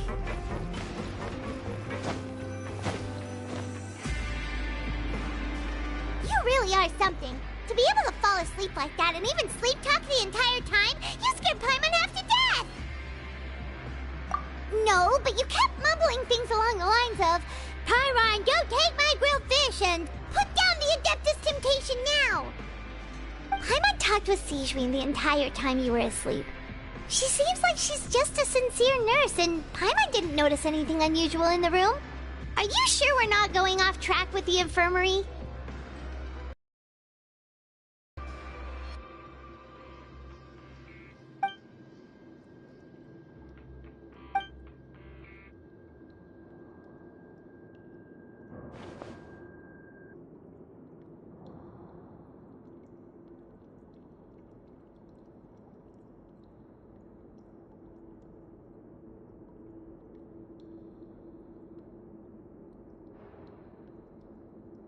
Whoa! You really are super thorough! All those tiny little suspicious things that Paimon didn't even pick up on! We've gotta get the info to Linny!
safety rules by heart.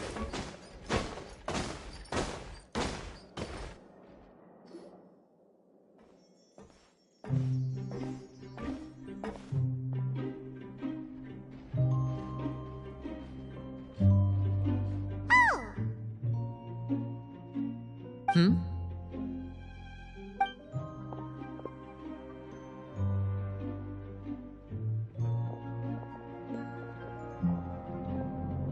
Did you two run into any trouble over the past few days? No, we just worked our shifts according to the schedule. Nothing weird happened. That's good. That means you didn't raise any suspicions when you infiltrated the infirmary. We've taken a look at the slip you've sent. Fremine successfully left the grounds via the pipes 2 days ago, and as of last night, Lynette has also infiltrated the infirmary after faking an illness. Wait, why is she... You already went above and beyond when you scoped out the infirmary. To put it more bluntly, even if we were to view that as something you did in exchange for Fremine's help, you've already done more than enough. Infiltrating a guarded stronghold is a different kind of job from a one-off investigation. We want to avoid using the same faces over and over and reduce the amount of suspicion that will fall on any given person. Lynette also felt like you have already taken the first step for us, so she should be the one to finish the job.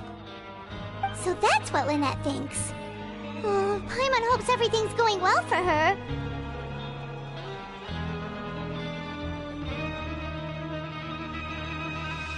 Then, let's go check on Lynette before Fremine returns.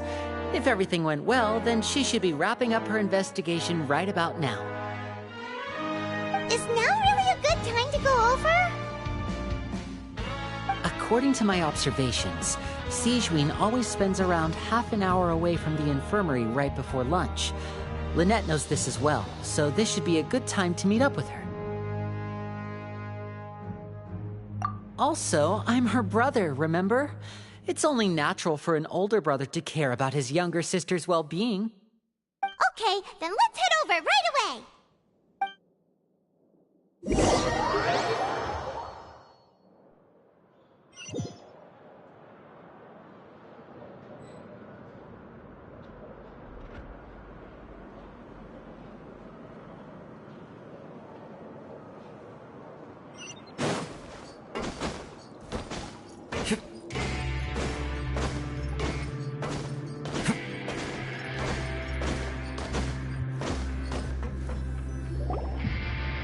Lynette should be here right now.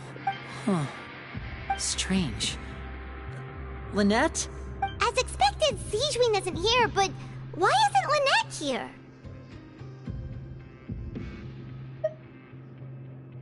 No, Lynette rarely deviates from the plan. We agreed that if she were to make changes on the fly, she'd find a way to let me know. Unless... Let's see if there are any clues around here. We can look while we wait for her. Okay.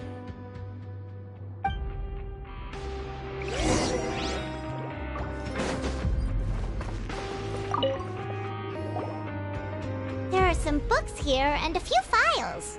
They all look like medical records. Advanced nursing, how to raise the spirit of your patients, a quick guide to the psychology of emotions, and the meaning of laughter. These sure are some interesting books. Who knew Sigewinne would be interested in these kinds of things? She even has books on understanding people's motivations and feelings. Is it because she's a Melusine? Or does she have a need to understand her patient's emotional state? Seems quite normal to me. These are skills that would come in handy for a nurse from time to time.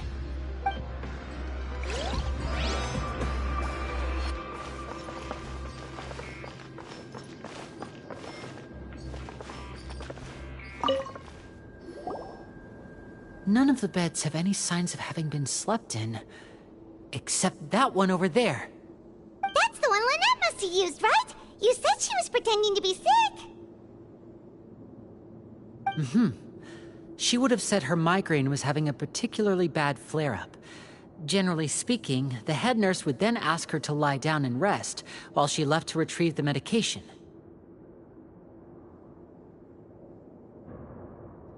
Which means either the head nurse didn't return the entire time from when Lynette laid down up until she left the bed, or the nurse intentionally left it this way.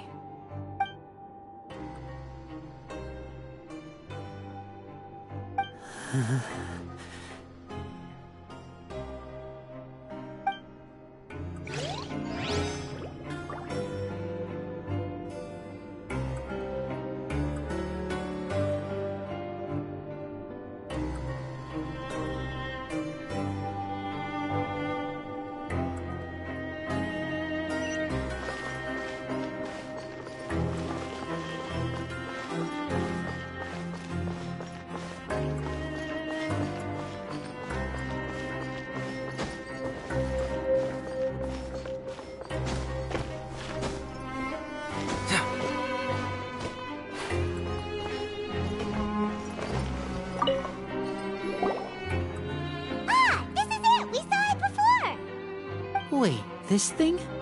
It doesn't look like it's been disguised that well.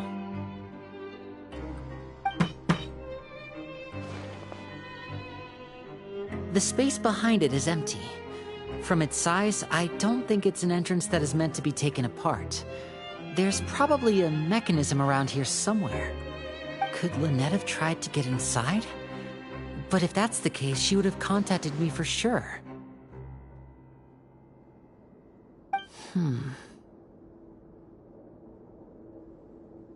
Let's look around here for some more clues. Don't panic, just take another look.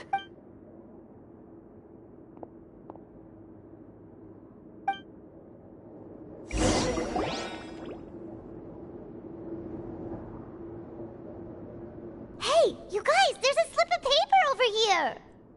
A slip of paper? It's right over here, and there's a bunch written on it too. It reads, "Out of respect for your usual practices, I'll use a piece of paper or card as the medium to pass on my message. You may consider this as me giving you my best regards." This is... Is that all? The back. This is... Show me! Now! That look on your face. Paimon's reading it now. Would you care to guess where Miss Lynette of the Fatui could be right now? No. Could she have... Is she already... Wriothesley. Did he deliberately leave the infirmary unguarded to use it as bait? Wait, you mean he was aware of our goals from the very beginning? But why?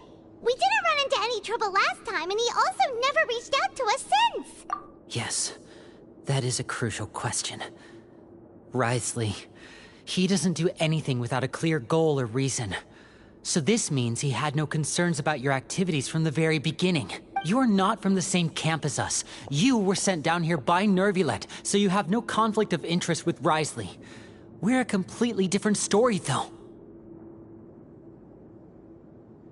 I'd like to know that, too. Why did he only go after her? Don't panic, just think everything over. I have to stay calm. This is not like what happened last time. The situation's different now. Wait, you're right. Wait, but that means the fact that Fremine was able to leave the grounds. Could Wriothesley have let him go as well? But what does he gain by letting Fremine leave like that?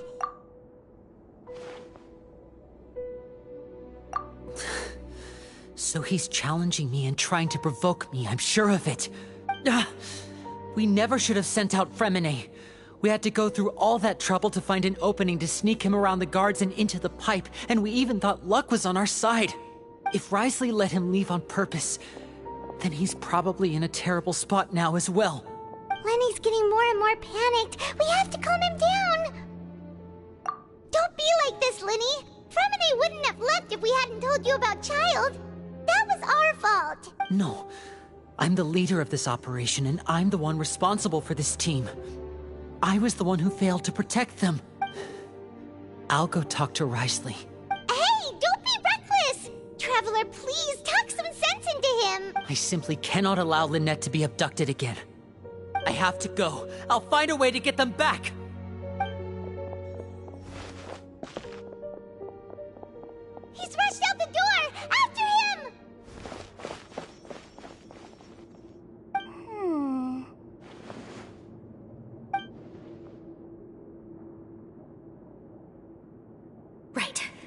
I feel like we still have some room to make changes on these details. It's not impossible, but it'll require extensive testing.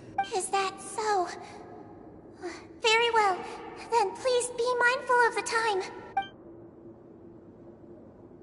Huh? Is someone? Pack everything up. Whoever's outside is eavesdropping. They'll probably come in once we stop talking. Someone! Please help! She's sick! Whoa! Are you okay? These two. As expected, they've already found this place. Oh, they are quite sharp. What a delightful turn of events. I like smart people, but I also like playing dumb. I like the feeling of being trusted. Oh my! What's wrong, little one?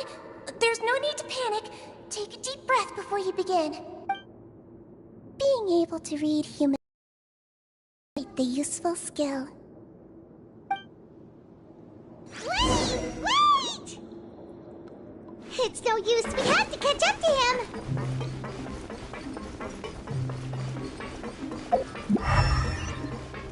He's already out of sight! How is he so fast? Let's go head him off at Risley's office!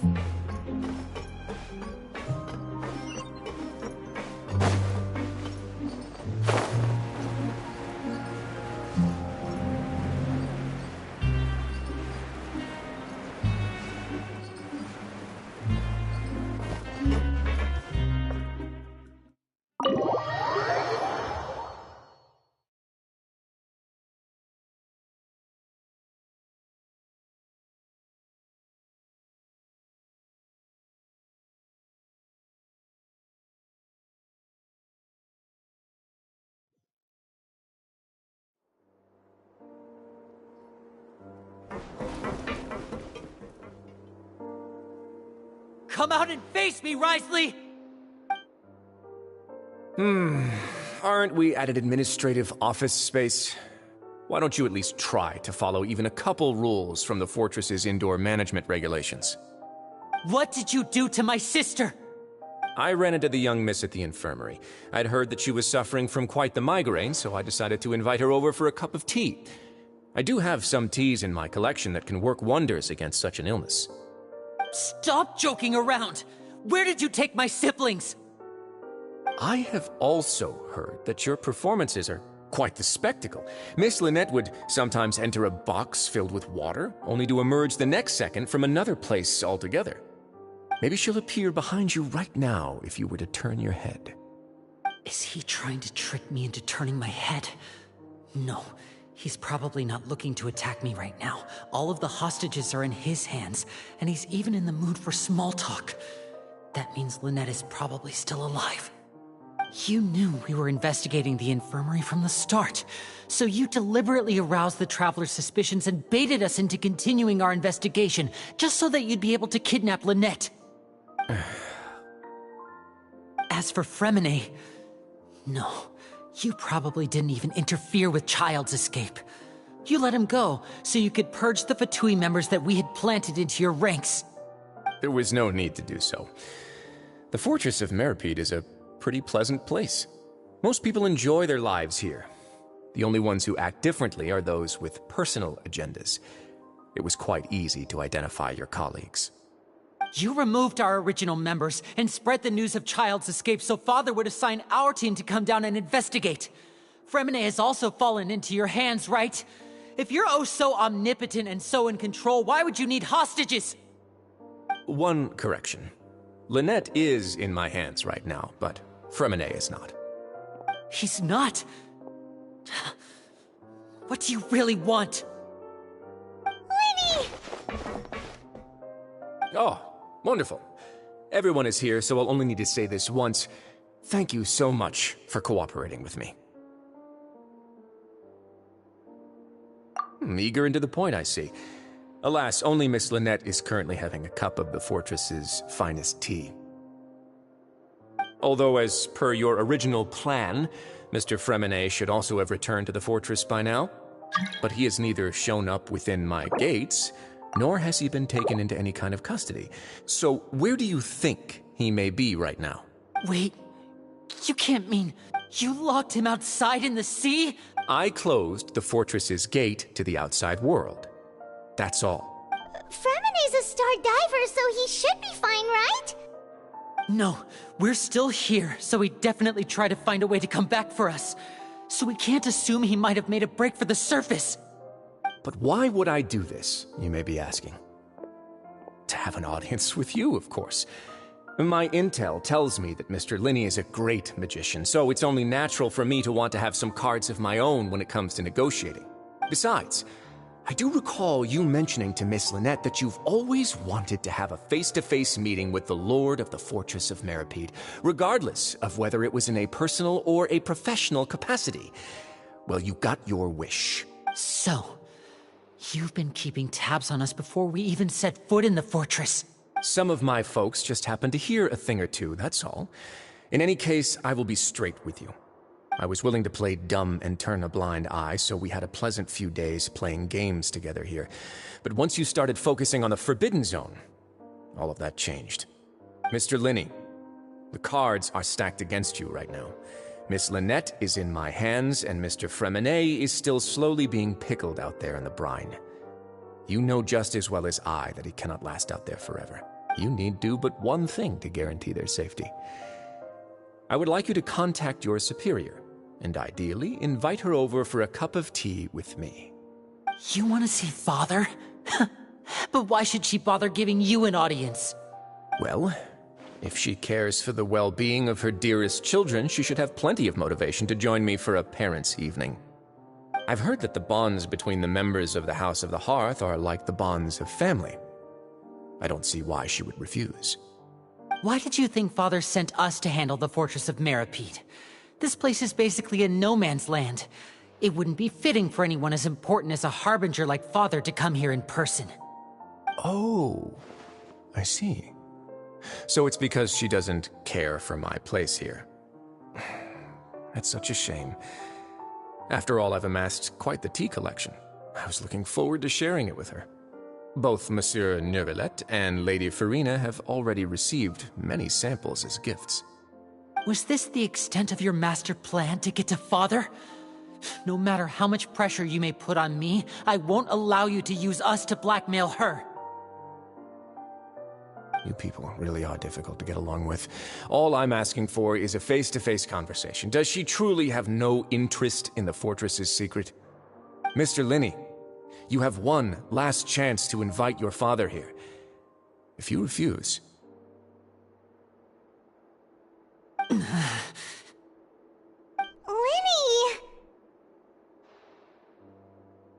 Instead of asking why I'm doing this, why don't you try to see things from my perspective for a second? From the very beginning, the Fatui has been actively infiltrating my fortress. I gave you a warning by cutting off the first few operatives I found, but that only caused you to double down. Had you given up on the fortress then and there, I'd have no reason to want to talk. Mr. Fremene left the fortress on his own, and Miss Lynette tried to pry out my secrets right in front of me.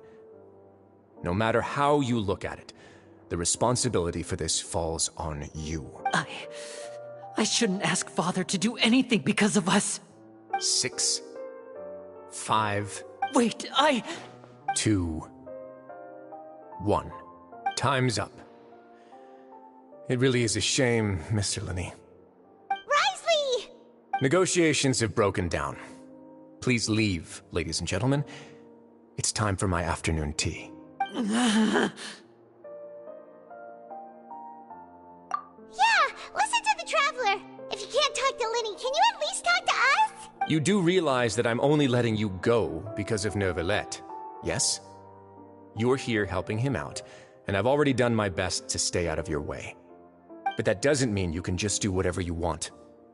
The fortress may be small and remote, but it still has its own set of laws.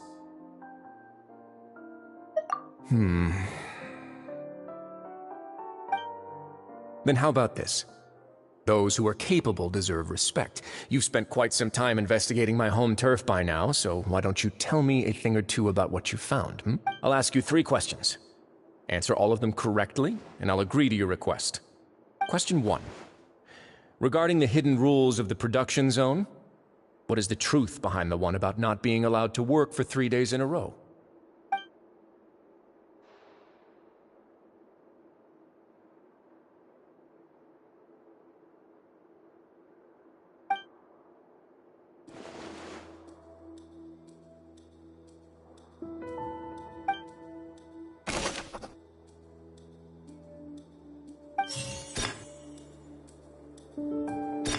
I've been told that the infirmary is always empty for the half hour just before lunch. But what could Sijuin be doing during that time? The Fonta promoter has been struggling because he doesn't recognize the real value of coupons. We often see Miss Sijuin observing the prisoners at work near the production zone. It seems like she can perceive the general state of a person. Fonta's internal reports suggest that they're starting a new trial of an unnamed and unpackaged product. The research note said that the Melusine race perceives the world very differently from humans. We often see Miss Sijuin observing...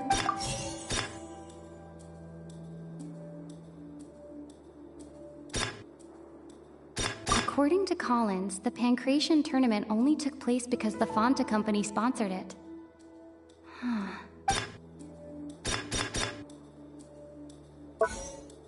We often see Miss Sijuin observing the prisoners at work near the production zone. It seems like she can perceive the general state of a person's health just by looking at them. We often see Miss Sijuin observing...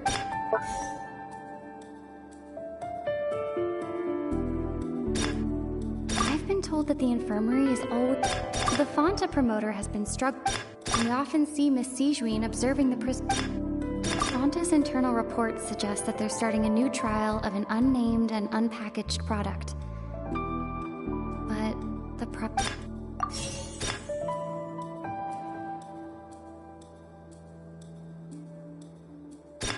According to Collins, the Pancration...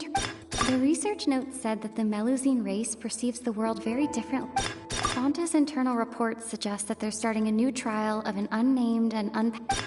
We often see Miss Sijuin observing the Fonta promoter has been struggling because he doesn't recognize the real... I've been told that the infirmary is...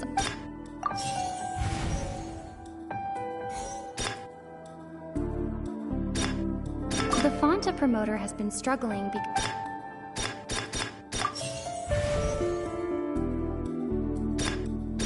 The research note said that the Melusine race...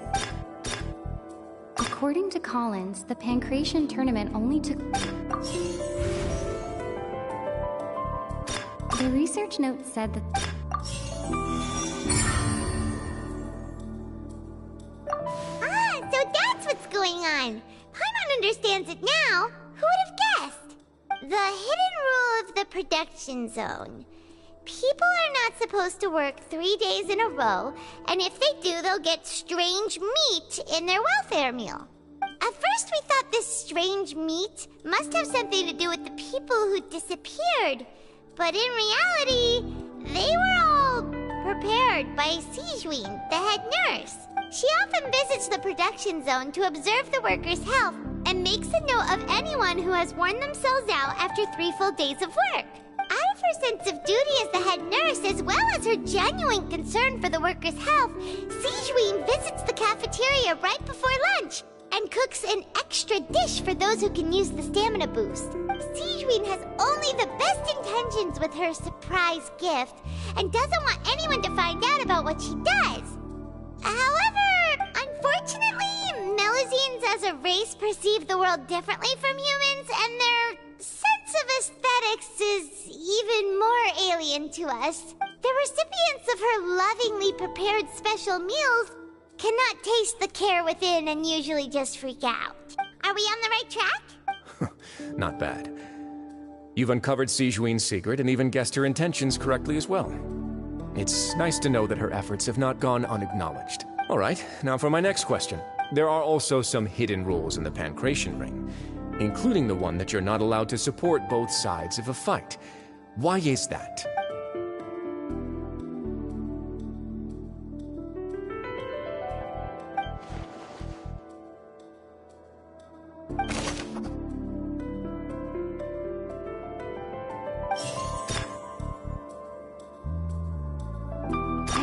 that the infirmary is always empty. The Fanta promoter has been struggling because he doesn't recognize the real value of coupons. Meanwhile, the research note said that according to Collins, the Pancration tournament only took place because the Fanta company sponsored it.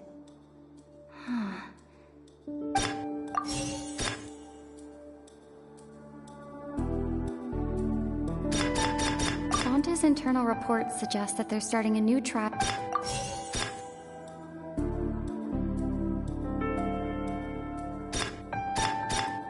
The Fanta promoter has been struggling because he doesn't Paimon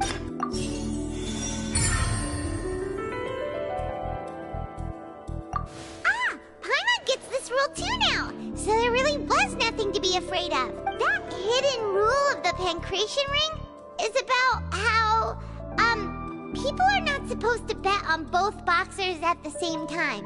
And if they do, they'll receive a package containing a strange, blood-colored liquid. People get scared when they see it because they've subconsciously begun to associate it with the missing boxer. But really, it's just a bottle of the latest yet-to-be-named and packaged new Fanta trial product. A blood-red drink. It's no wonder even Fanta's own staff were questioning the company's decision-making. The company, facing backlash from its own staff, decided to try to trial the product on a smaller scale to see how it might be received by customers.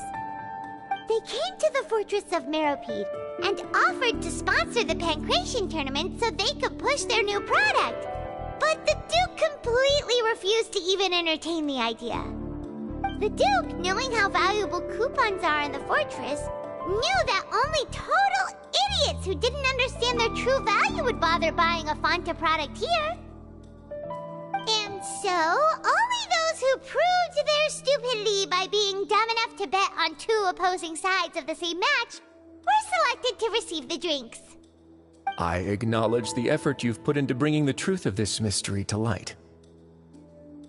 Although, based on your description, that Fanta promoter is a bit too careless with his words, I may just reconsider my collaboration with the company. All right, and here's the final question. What's the secret behind our head nurse and all of her patients in the infirmary?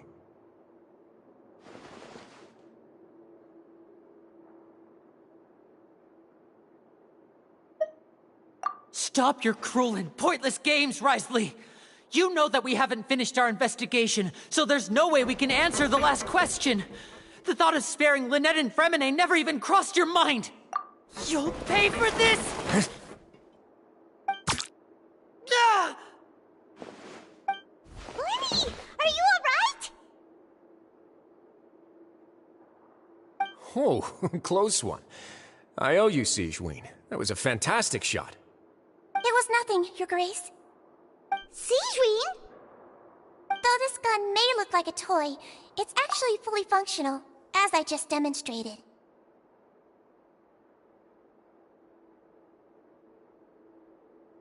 Sigewinne... You... Not at all. I am merely a resident of the fortress, and thus protecting it is my duty.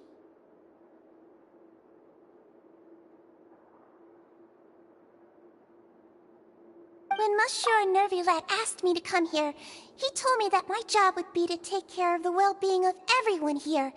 I am merely discharging my duties. But if you mean what you just said, then isn't Linny someone you should be looking after as well? Isn't he a resident here just like the rest of us?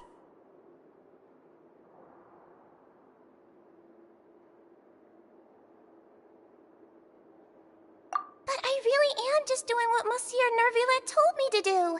Everything I did, I've done to protect them. Had I not, they would be in far more dire straits right now. His Grace knows it too, right? Your Grace?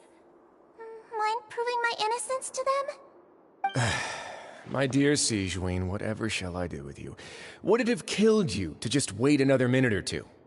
Well, it's nearly time after all. The way you do things can be truly frustrating sometimes, Your Grace. I figured I should try to talk some sense into you. What are you talking about? What time? Take me if you want. Let them go. How touching. Can you just give me one more minute? Don't be like that, Your Grace. All right, everyone, calm down. 2 more visitors will be arriving any time now. I'll go get a cup of tea. Miss Sigewinne, I leave Miss Lynette in your care. You... What are you doing? I believe I hear footsteps.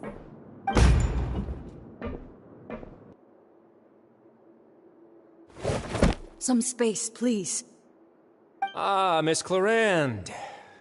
My door. Fremine... Fremine! What's going on? What is Clarande doing here? Work. I'm sorry about shooting you, Mr. Linney. The tranquilizing effect will begin to wear off soon. Please take it easy in the meantime, though. What happened to Fremine? Wasn't he diving just outside of the fortress? Why is he looking like...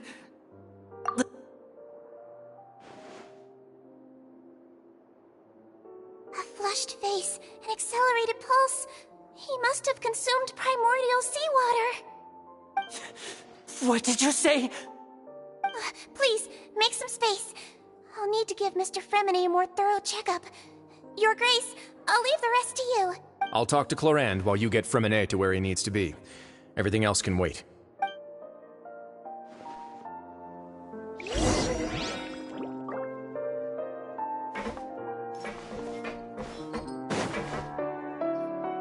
What's that look on your face? I thought I made good time on the way back. Oh, I'm just admiring your punctuality. Had you arrived just a few minutes later, Sigewinne may have been forced to shoot Mr. Linney again. How's the situation out there? The water has changed. It's pretty much as expected. The concentration of primordial seawater has increased significantly. I was only out there a short time, so it wasn't too bad. But if one were to stay for any significant amount of time... Well, you can see how that boy's doing. Where was he when you found him? The abandoned zone at the end of the pipes. A good distance into the water. Closer than I thought. He must have recognized it early on and tried desperately to swim back. Locking the door was necessary. I don't think we could have saved 2. Well, I did try to convince him that I had my reasons. Never seems to work, though. It would probably work on Neuvillette. He has a knack for picking out who had good intentions, even when the outcomes were all terrible. It's a bad sign if you're having to plead your case to Neuvillette. Want some tea? Not particularly. If you want to drink some that badly, just say so. Fine, I'd like to get some tea. Want me to get you a cup too, since I've already made it? Might as well then, I suppose. Actually, do you have a towel? I would like to dry my hair.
How is he?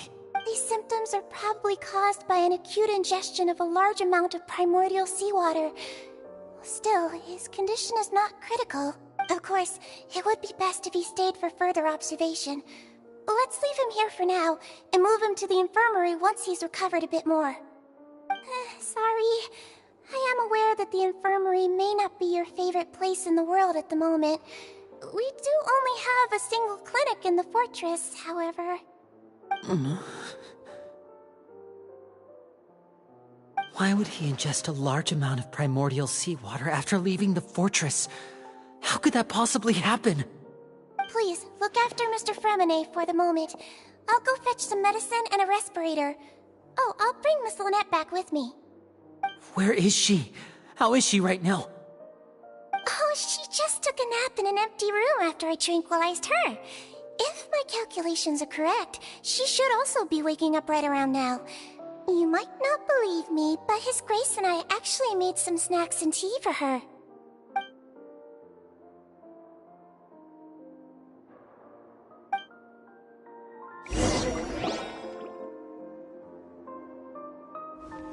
Winnie, are you okay? I'll be fine. They're all here now. Don't worry about me. Are you sure? You don't look alright. My hands and feet are still a bit weak, but that's probably just the residual effects of the tranquilizer. I'm back, everyone. Lenny! Oh, Traveler, Paimon, you're here too. Fremine? Is he... He'll be fine. But for now, please help me lift him up.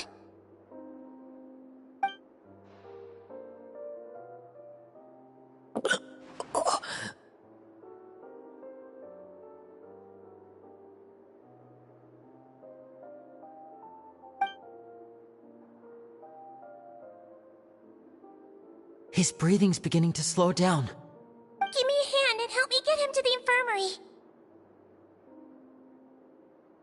Yeah, I'll take him from this side. Lynette, together? On it. Traveler, you seem pretty worried about him. Want to come with us?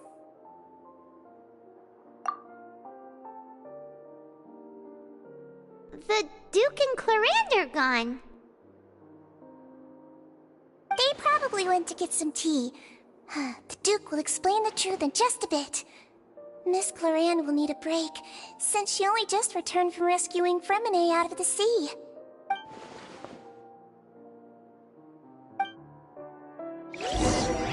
The night is cold.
Take it easy.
Take it easy.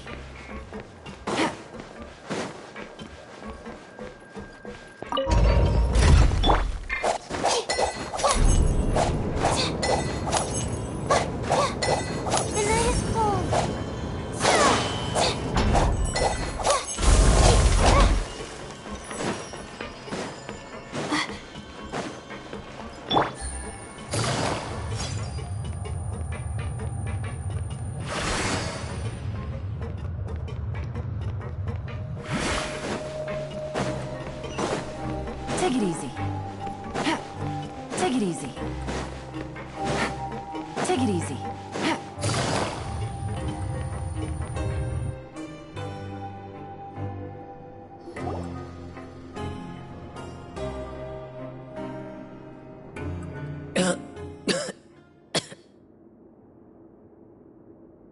He's awake.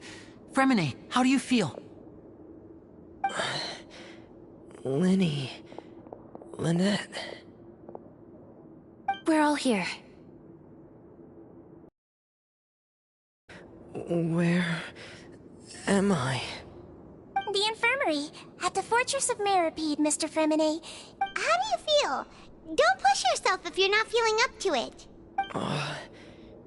Traveler. Paimon. It's been so long. The sea. There's something wrong with the seawater. Shh, it's okay. We can talk about it after you've recovered. No, listen to me. This is really serious. There's primordial seawater mixed into the regular seawater. I don't know why it's there, but no one should touch it. Pipes.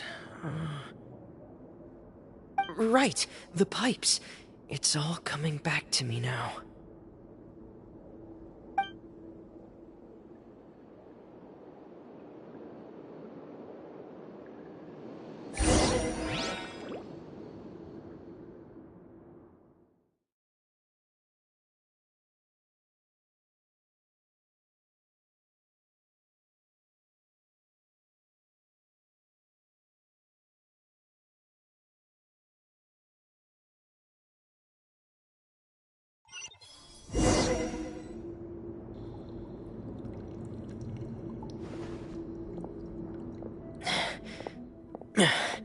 I'm in. Seems like this pipe hasn't been used in a long time. It looks abandoned.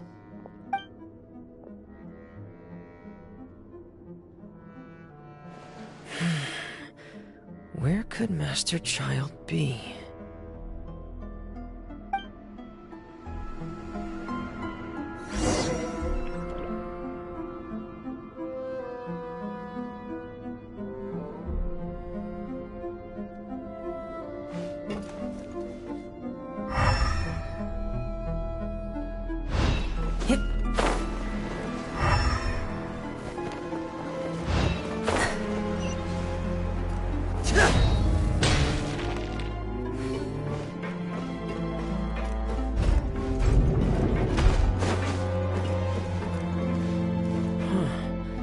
This mechanism looks like it's been tampered with. Could he have done it?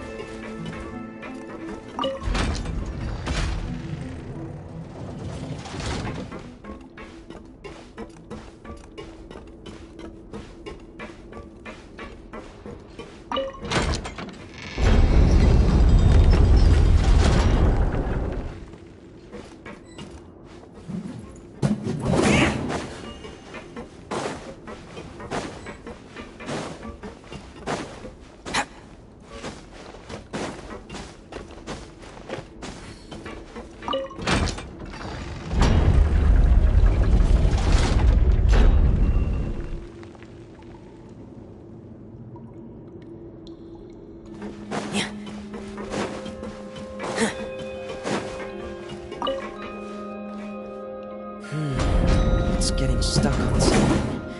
Seems like I'll have to avoid those obstacles while I turn it.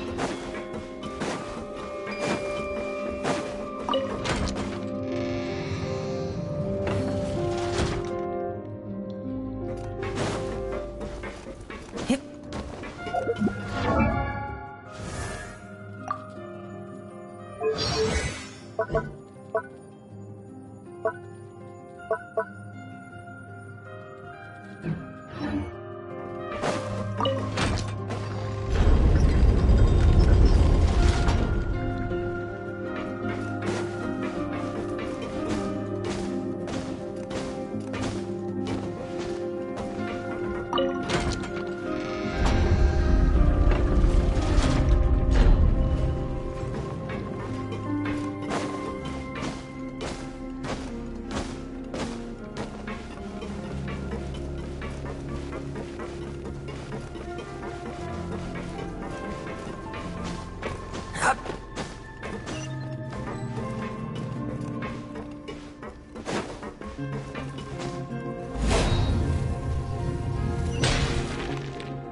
This is where the water starts. Okay. Master Child probably dived into the water. I'll go take a look as well.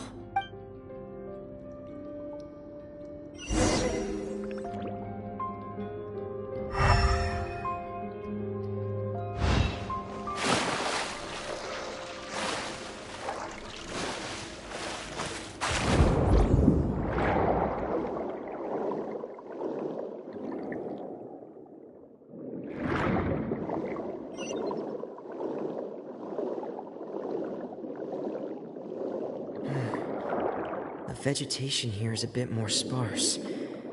These traces aren't natural. A person must have left them, and recently. I should be going in the right direction. There are traces here too. I need to keep going. Huh? The traces are gone, but I don't see where he could have gone from here. Wait, what the?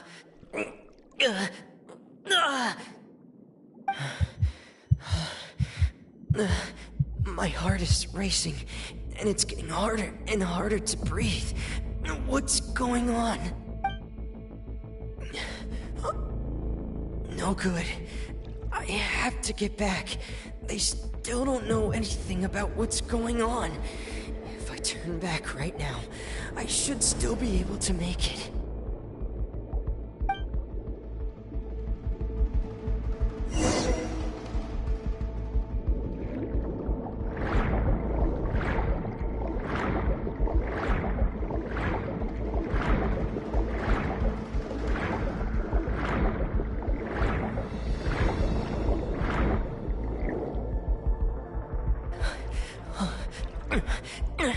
I can't die here.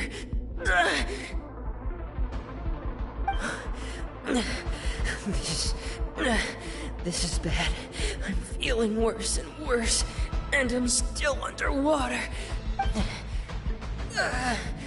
I have to push on.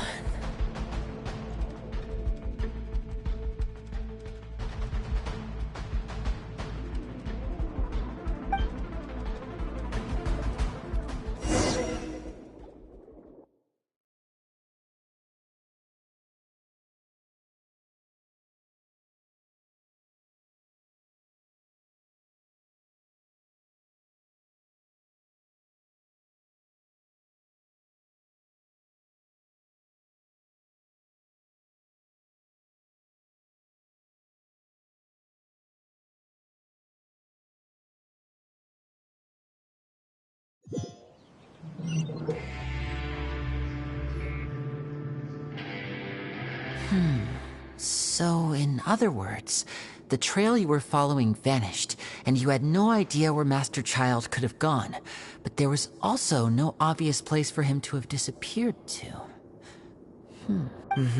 That's right. I tried my best to swim back, but I had already put some distance between myself and the fortress, and I just couldn't find the strength to keep going. I probably passed out some time after that, and you know the rest. Miss Clarande brought you back, but we also don't know why she just suddenly appeared at the fortress, or why she went out to save you. Miss Clarande, you say? I must go thank her in person. You're still too weak for Monet. You can go after you've had some more rest. Miss Lynette is right.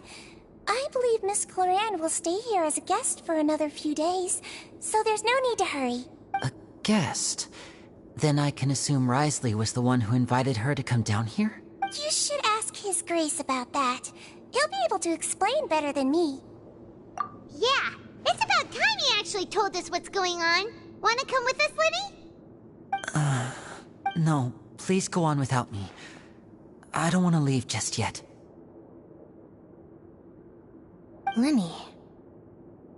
The logical part of my brain is aware that we're safe right now, but I still can't bring myself to leave. Both of you are just in danger. Understood. Then let's just sit together for a while. In that case, I'll leave the infirmary to you. The Traveler and I are going to head out for now. As long as you stay in here, I don't think you'll be disturbed. Thank you.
Excuse me!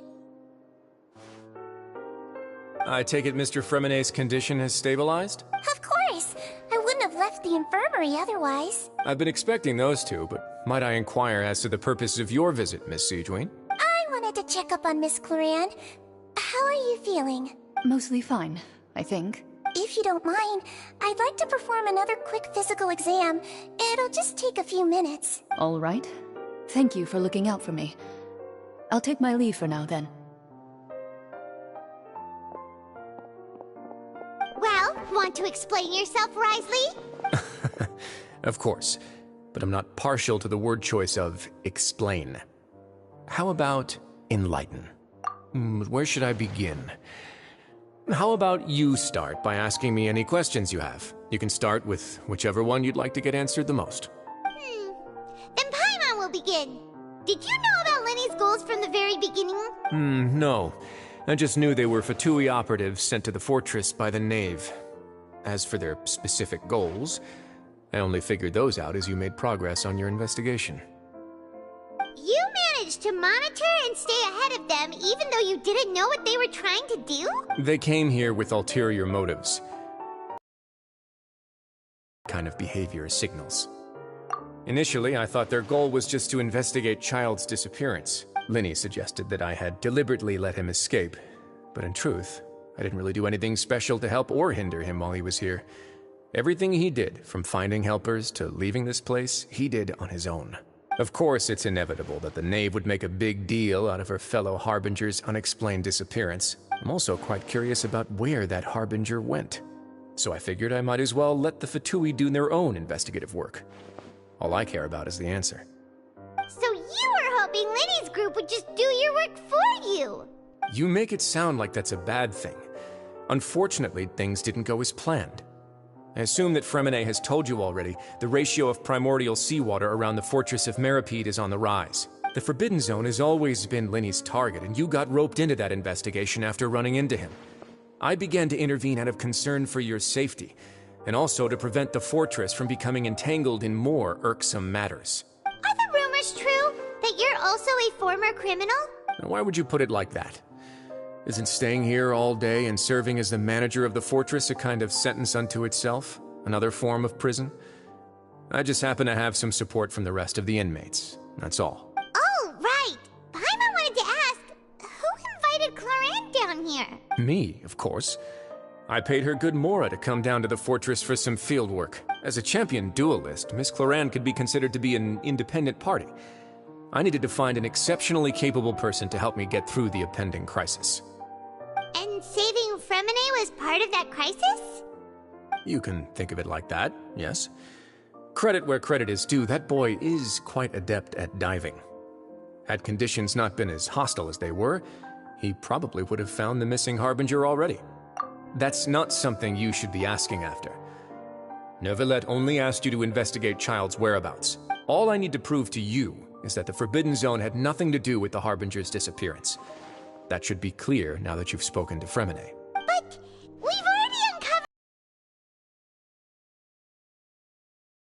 that you threw at us. Isn't it about time that you answer our last question in return? You make a compelling case. Do you really want to know the answer that badly? Yeah, Paimon really wants to know. Even if the truth may not be pleasant? Follow me.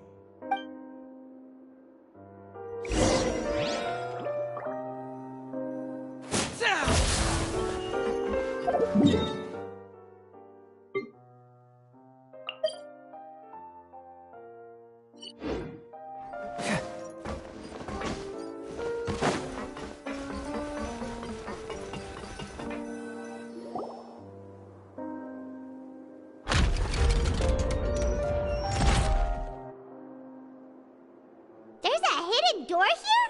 And a whole basement behind it? Huh. You're pretty good at hiding stuff, Risley. It seems you've forgotten just what kind of place the Fortress of Meripede is.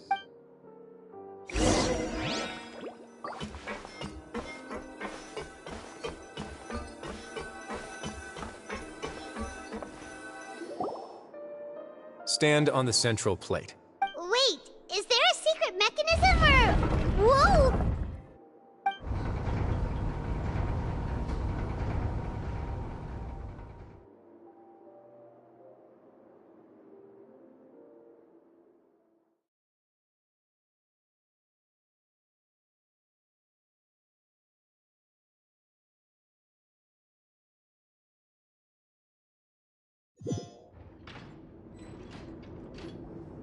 So, this is the Forbidden Zone?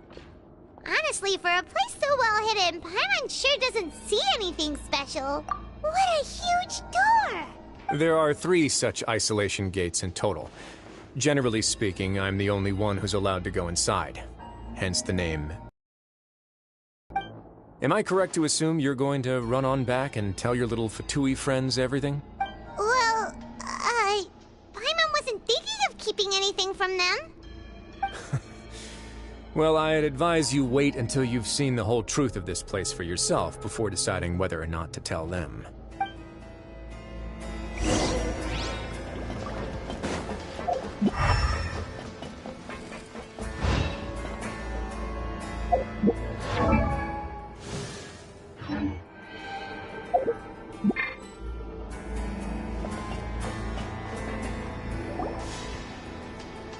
Huh. So there's a switch on the side. Stand back.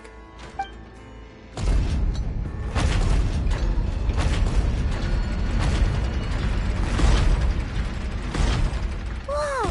They all just went up one by one. Go on, have a look.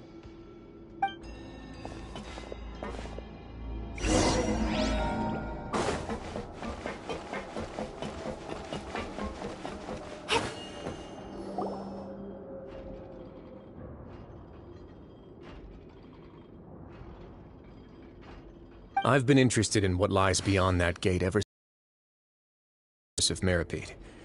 Of course, it would be unwise to recklessly open it, but it'd also be risky and negligent to simply ignore any potential danger that could be behind it. The readings on that dashboard have not budged since the day when I first laid eyes on this place.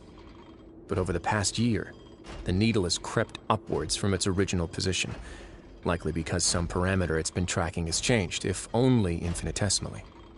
Normally, I would have ignored it, but I happened to have some free time when I noticed it, so I investigated. Any guesses what the reading could be tracking?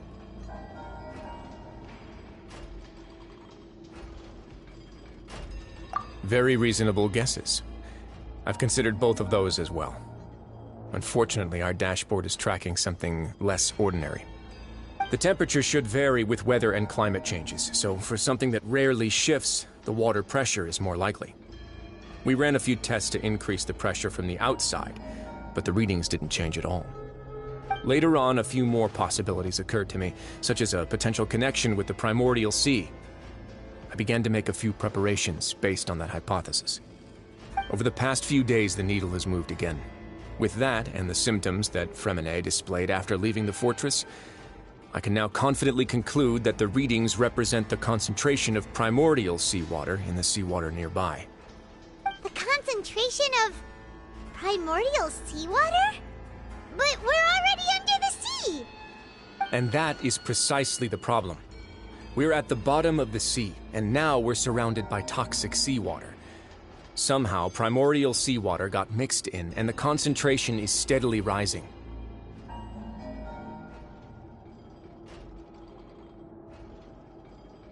Yes, that's very likely. But forget about the two of us! Not even Novelette knows where the primordial sea could be, much less where we could find and plug a leak. Oh. Oh! Seems like you've figured it out.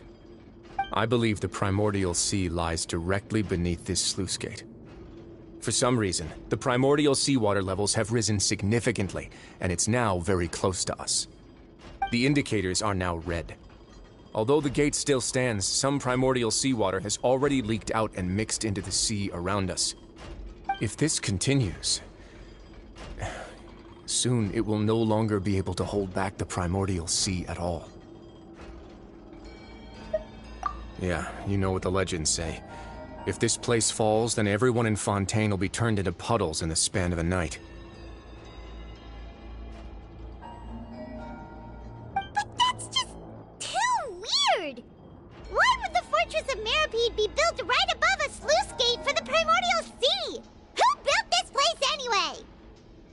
Your expression tells me you think this might be part of a vast, complicated conspiracy. To be honest, you might find the actual answer may be exceedingly boring. It's just that the secret of the Forbidden Zone had been long forgotten by the nation before I rediscovered it with my research. There's no single founder of the Fortress of Meripede in any traditional sense. What we know about its history has been left to us by the people who used to live here. When the previous Hydro Archon, Egeria, ruled the land, all convicted criminals from Fontaine were exiled. The people drove the criminals away like a wolf pack chasing away the banished. The criminals received no sympathy of any kind from the people. They were exiled to the desolate seaside, where they experienced only pain, struggle, and the bone-chilling cold. Some of them began to repent, and prayed to the Hydro Archon, asking if there was still anything they could do. The Hydro Archon took pity on them, and said, "You may go guard my secret, deep underneath the waves."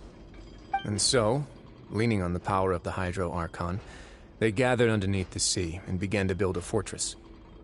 They became a community down there in the deeps, and over the years helped it to grow. As the number of exiles increased, more and more people joined the community. When the first group of exiles died, they left the yet unfinished fortress to their successors.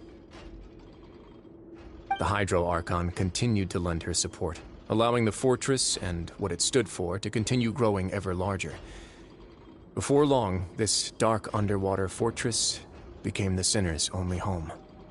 And with that, the people here stopped referring to the fortress as a prison. They saw themselves as repenting sinners who would regain their freedom once they had sufficiently redeemed themselves.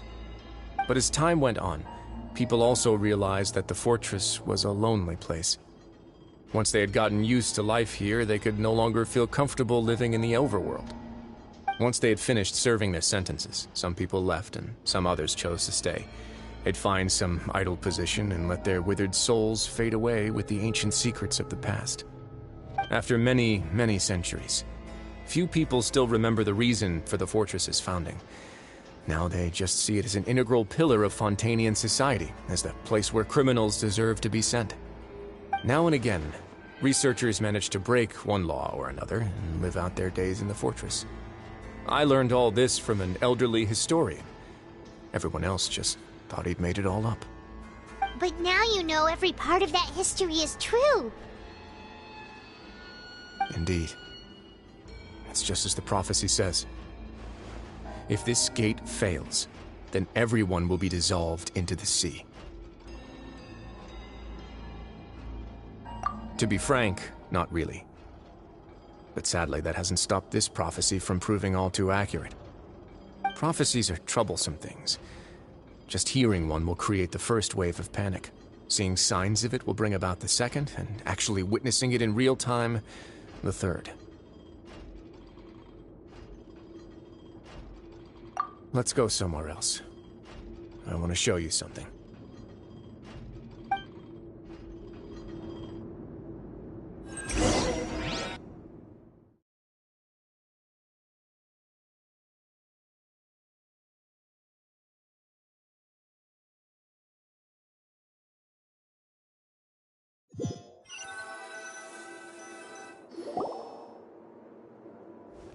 This is it.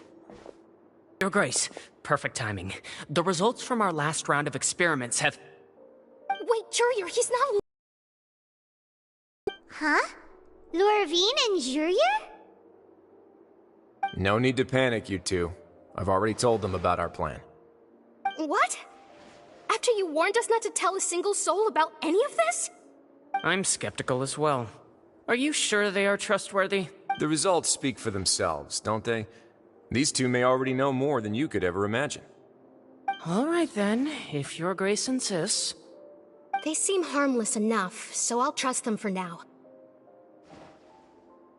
Well, how about some reintroductions? This is Jurier, one of the highest-ranked researchers from the Fontaine Research Institute. He used to work under Edwin. I trust that you've heard of Edwin? Good. Saves me a bit of time explaining. Edwin's main areas of research were archaeum and gravimeters. As his assistant, Jurier is quite familiar with them as well. I hired him to be my technical consultant. You want to blow up the fortress of Meripede? Ah, what a lovely idea. I'm already imagining it in my head. Gotta admit, I'm tempted as well. Guys, focus! Focus! That taskmaster over there is Miss Lorvine, and is also one of my technical consultants. While Jurier used to be Edwin's assistant, she used to be Jurier's assistant. Ooh, are they together? See, everyone keeps asking this question. Are you too sure you're not a couple and just using your work as a convenient cover? Your Grace, I am not in a relationship with this man. If I dated her, I'd officially be madder than Edwin. Jeez, forget I said anything then. Follow me. Whoa, there's another door that goes right up. Your constant amazement makes it seem like the fortress can do anything. But Paimon really thinks everything's super cool.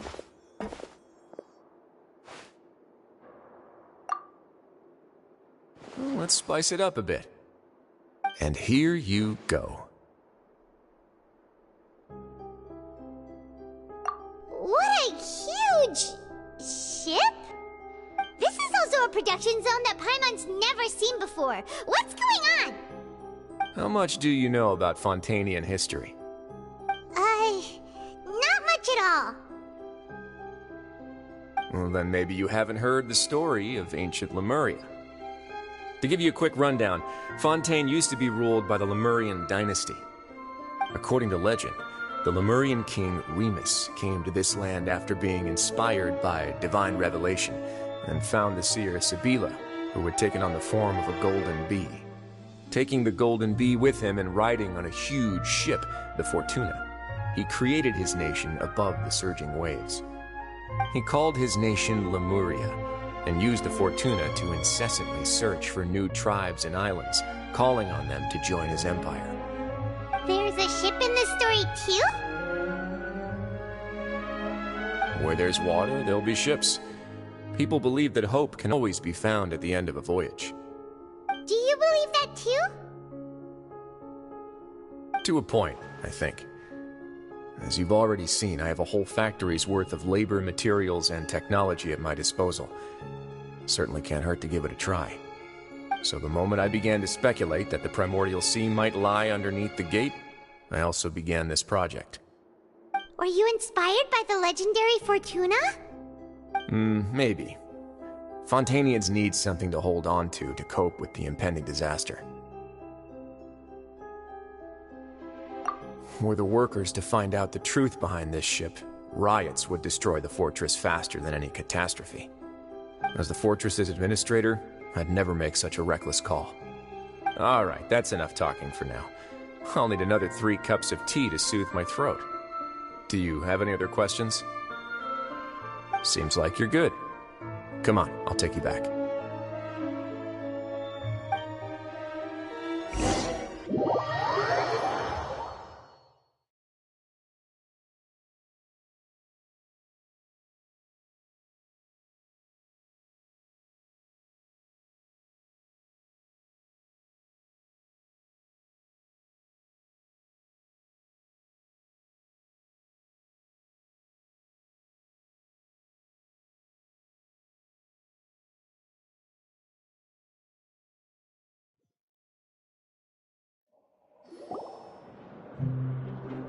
I'll leave you here for now. Oh, thank you so much.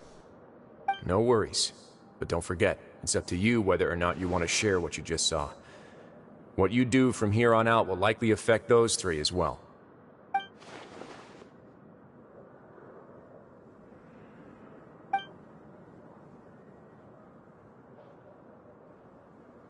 Yeah, we'll put a lot of thought into it for sure.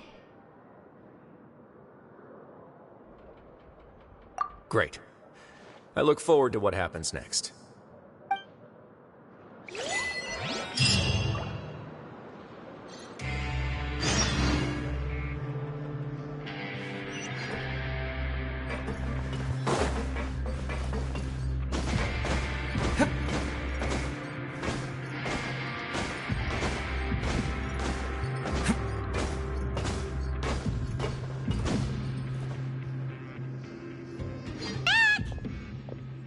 Welcome back.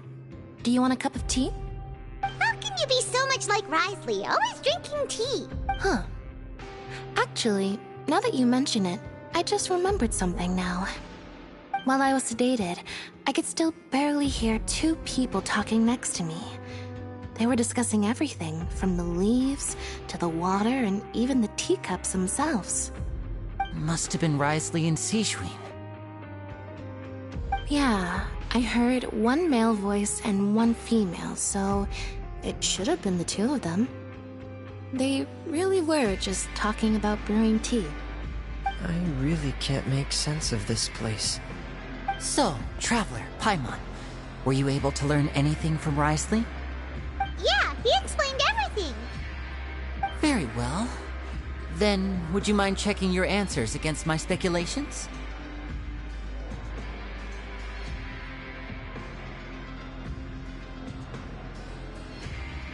Yeah, I took the time to rest, so I'm feeling a lot more relaxed now. Nobody else is around, and Miss Sijwin is also busy with something or other, so let's just talk here. All right, then I'll posit my theories. I asked myself 3 questions. Firstly, why was Fremine affected by the primordial seawater? It was because he dove into the sea. My theory is, the long-lost primordial sea is probably very close to the fortress of Meropide. Whoa, he's good. He got that right on the first try. That's Arlini. Secondly, Risley's attitude changed dramatically during the course of our stay here. He ignored us completely at first, then suddenly roadblocked us. Why? I spent quite a long time thinking about this. If he has been monitoring the Fatui since the very beginning, he probably ignored us at first because he was hoping we could find Master Child for him. What's more, the Fortress of Meropide is not part of Fontaine's court system, nor does it report to Udex Nervulet. Risley is basically the king of a no-man's land. As long as the fortress doesn't do anything about Master Child's disappearance, Father can use it to pressure the Fontaine authorities.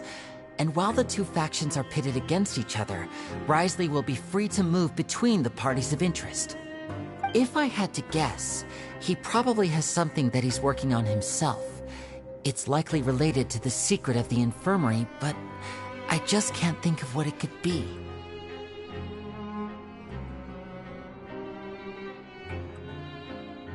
You're super smart! Thanks so much. Then finally, there's the last question. If Wriothesley does have a plan, what could it be? All I know for now is that his plan probably has something to do with the changing nature of the seawater. He's even gotten Cloran to help him out. That can't be the full extent of what he's doing. There's probably a secret passageway behind the block in the infirmary, and there's something big in the fortress that most people here never get to see. He has a bargaining chip, and it could be important enough for Father to deal with him directly. I don't have enough information, so I have no idea what his chip might be. But let me guess. You have the last piece of the puzzle.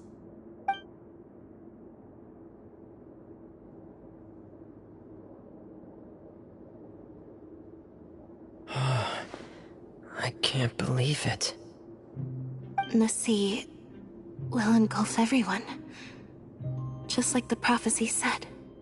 Could Wriothesley have wanted to meet Father to figure out a way to deal with this crisis? If you remember, I once mentioned that Father sees the House of the Hearth as her base of operations, and she truly wants to resolve the crisis. But how could Wriothesley have known that? Or perhaps he didn't know, and just wanted to bring Father over to his side? Which could be why he said he just wanted to negotiate. Yeah, that makes sense to me. I understand your concerns as well, Traveler. I'll figure out a way to pass this on to our father.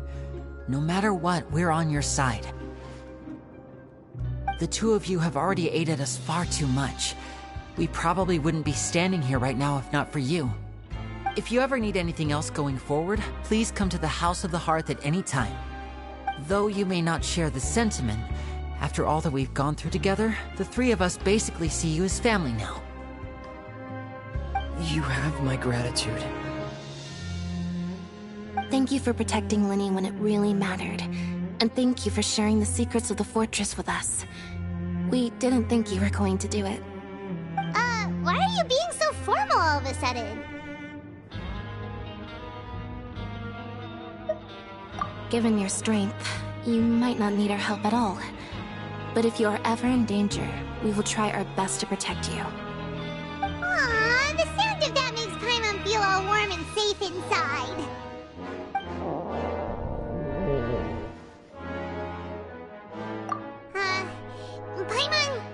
Paimon's hungry. Oh, you've done so much already. Go get some food. Alright, then we'll catch you guys another time.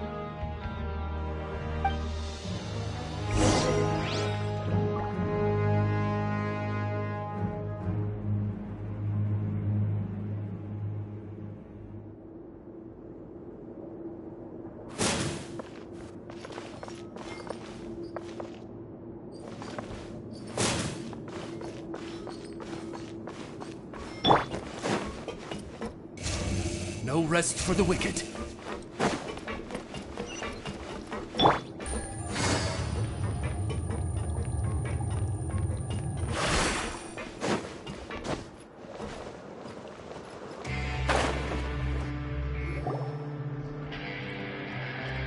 time for dinner. Welfare meals now being served at the coupon cafeteria. Come on, let's go pick up ours as well. Traveler and Paimon, over here. Are you here for dinner too, Miss Sijween? And I'm taking the opportunity to prepare Miss Cloran's dinner as well. Huh. You're right. She's actually sitting in the fortress cafeteria.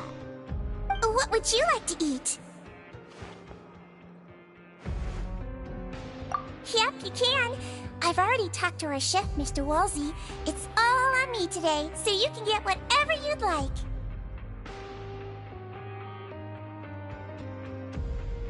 Me too! Don't forget Paimon! No problem. Just leave it to me.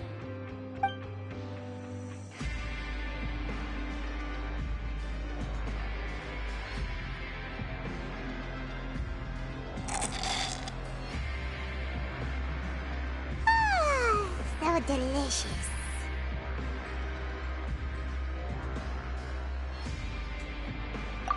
Paimon's so happy. Paimon wants to feast like this every day.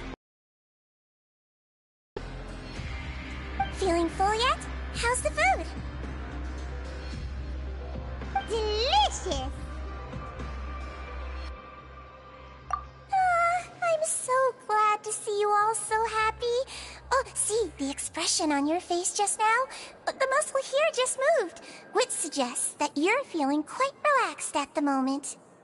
Sigewinne, do you do this to help your patients or to better understand human beings? A bit of both, I suppose. I'm a Melazine, which means I'm very different from human beings. I must know what you're thinking if I want to take good care of you. You're really good at taking care of people. Even though you're so short, you still talk and act like an older sister. Really? You're reminded of an older sister? That's great to hear. Oh, and what did you mean back in Risley's office? When you said that you were protecting Linny and his siblings as well. Oh, that. I just asked His Grace to look out for those children, especially that diver boy. I was getting a bit worried after hearing that something was wrong with the water. Thankfully, Glorand is very strong and managed to save him in the nick of time. His Grace also sealed the pipes after Glorand left, to make sure that Linny wouldn't impulsively chase after his brother. Although the path was blocked, we still stationed some guards there to stop anyone from approaching. They were instructed to only open the door once Miss Glorand had returned. Oh, and I was keeping an eye on Mr. Linny as well. We had to press him, but we couldn't allow him to be in any real danger. You were all super considerate and really thought everything through. It's just what we do down here at the fortress. At least this has been His Grace's style for as long as he's been the leader. Oh, I really wish Monsieur Nervule would come down here more often too. I feel like he'd like it here, with all the darkness and chaos. Get a good night's rest, you two. You both worked very hard.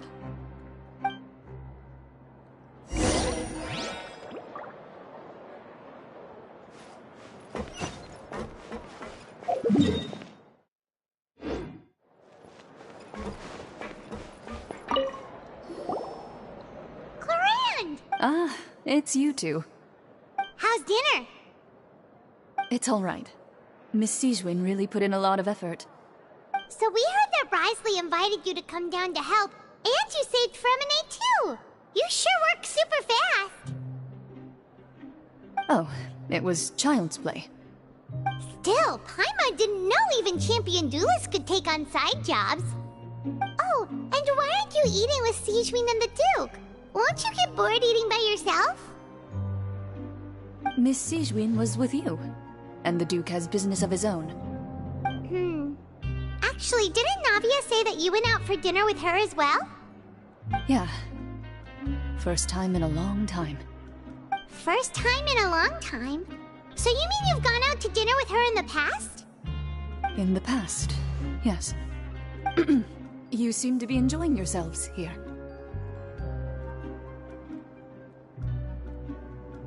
Things will be getting messy at the fortress soon. Don't run around unnecessarily.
she's finally relaxed.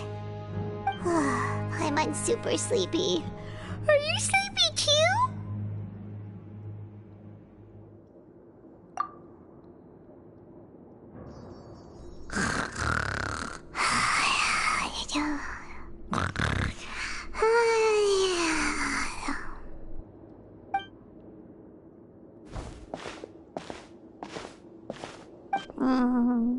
Delicious.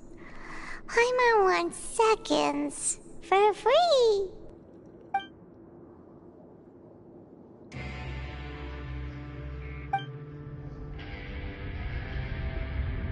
Out of my way!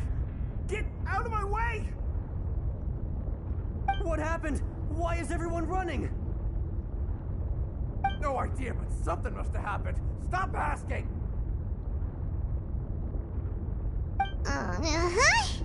Who's yelling?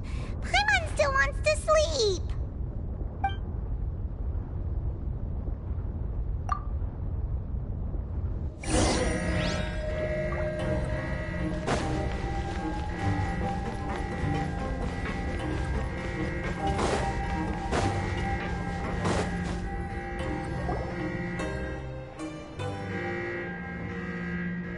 What happened?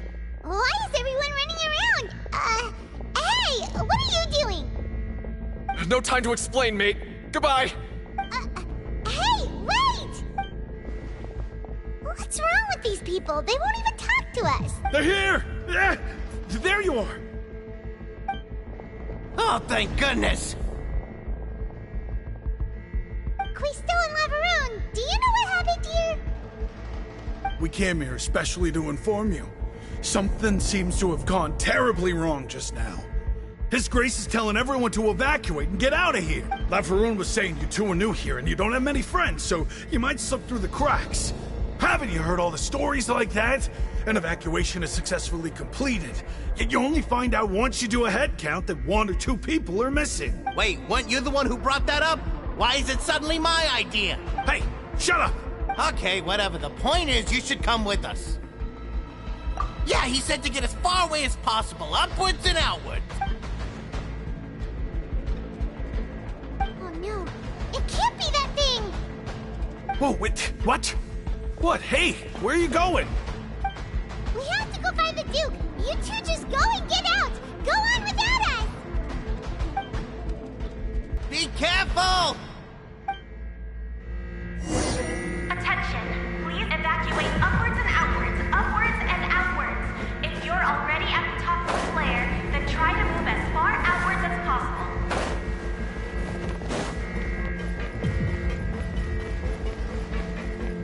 Attention.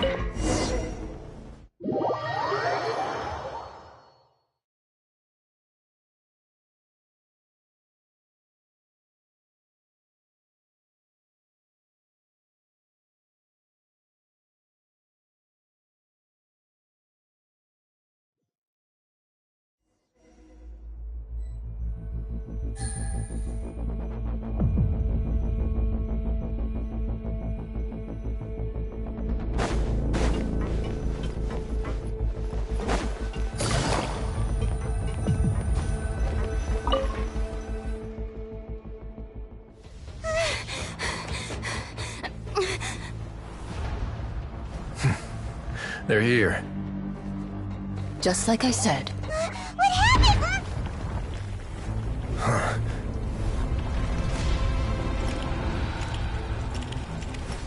You're just in time. But be ready to run.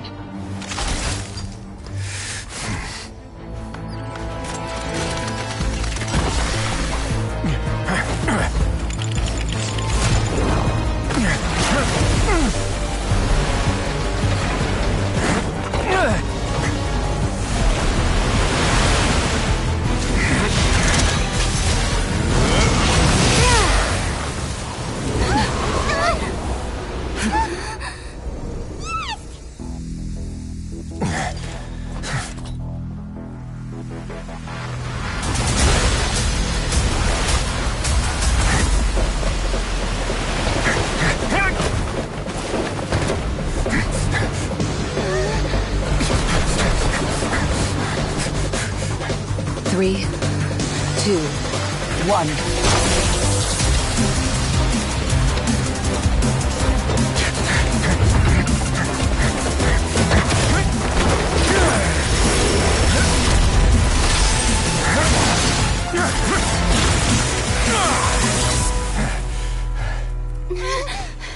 This won't hold it for long. Find Neuvillette. Tell him the defenses are about to collapse. Then what will happen to you? Until he arrives, we're the last line of defense.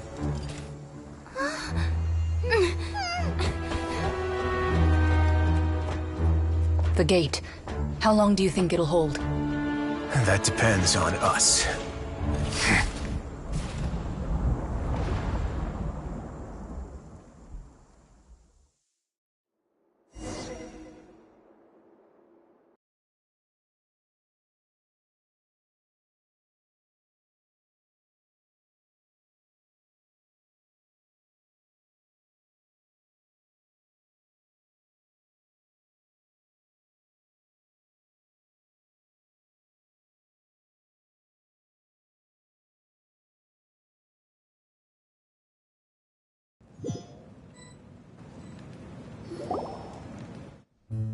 Neuvillette? Why are you here? Traveler, I need you to head to the Opera House immediately. Farina will soon be meeting with the knave there. You must protect Farina, and make sure she doesn't spend too much time alone with her. Will do. You have my sincerest gratitude.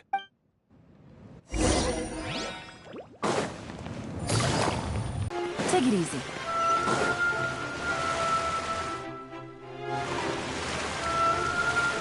Look! There are a ton of Fatili and Palais Mermonia people over there. The knave is probably here already. We need to hurry. Are you two the Traveler in Paimon? Monsieur Neuvillette has left instructions. Please follow me. Though I'm sure he's already explained, this should be a mostly cordial conversation, unlikely to give rise to violence. But it would be most appreciated if you could protect Lady Farina to the best of your abilities.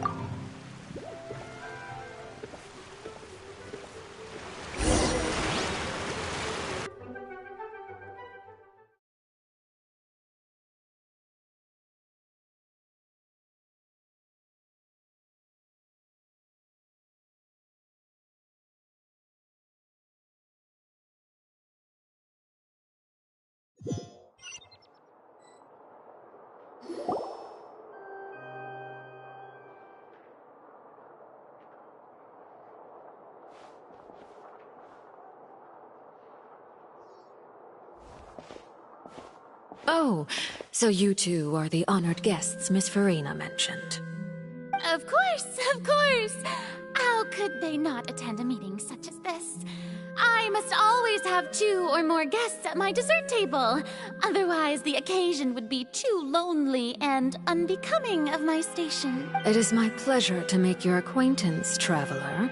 I have heard much of your accomplishments. I am the Knave, one of the 11 Fatui Harbingers.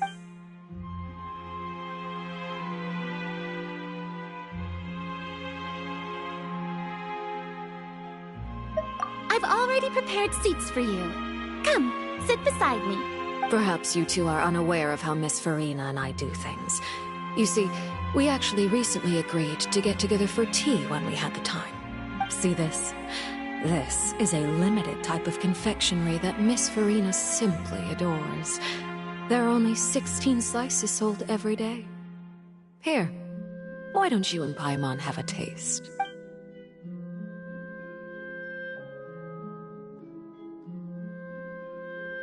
Traveler, what do you think of this cake? That's good to hear. So what Child said was on the mark after all. You do share a taste in desserts with Farina and I wonder how he's doing nowadays. You must have heard, right? He's suddenly gone missing. I'm really worried about his safety, you know. Here's to hoping that he's an excellent swimmer. Since we're talking about him, I feel like I should add something. his martial prowess really looked certainly pretty impressive, yeah.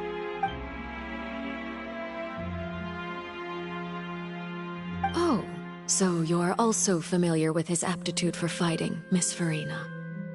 Oh, right. I almost forgot. Child was subdued by Udex Nuvillette right in front of you. Against ordinary people, my colleague would never be on the back foot. But alas, he just never imagined he'd run into such a person. I must express my admiration for Monsieur Nuvillette. Coming from you, that's not surprising at all. But I thought you would be happier to hear the news. Of course, but it's still a bit of a shame. You see, I would have been far happier had I received this news somewhat earlier. As you well know, a long time has passed since Child disappeared.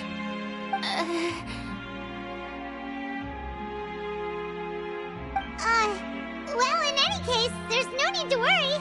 We know for sure that Child is still alive. Oh, and just how do you know that? Because we found evidence that proved he left the Fortress of Meripede.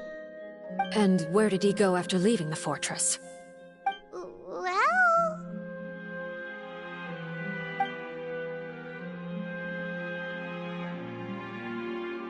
The Fortress of Meripede lies deep beneath the waves. Unless he pranced right out of the main gate, he must have had to swim for it. Do you have any proof that he surfaced safely?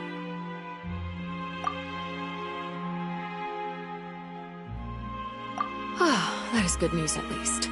His sister Tonya sent a letter to Fontaine not too long ago. Since he was unfortunately unavailable, I picked it up on his behalf. Do you have any idea how he usually writes back to his family? Dear Tonya, your letter made me feel like we were still enjoying our time in Snezhnaya together. I'm currently admiring the scenery on the streets in front of the Opera House. Is it something like that?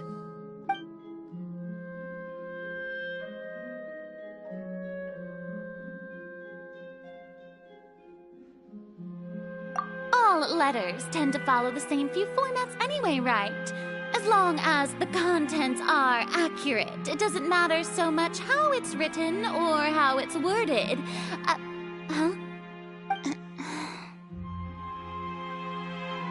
Hold on. The water in the teacup is shaking.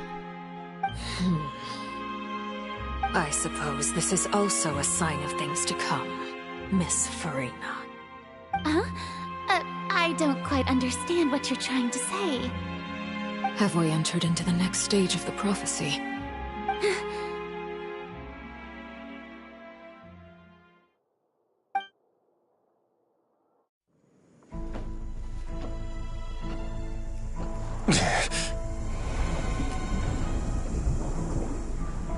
My thanks to you both. I will take it from here.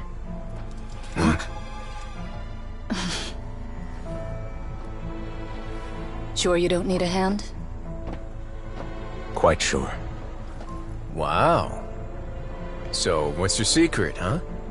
Let me guess. Nah, who knows? Maybe it's just your sense of responsibility. Sounds about right.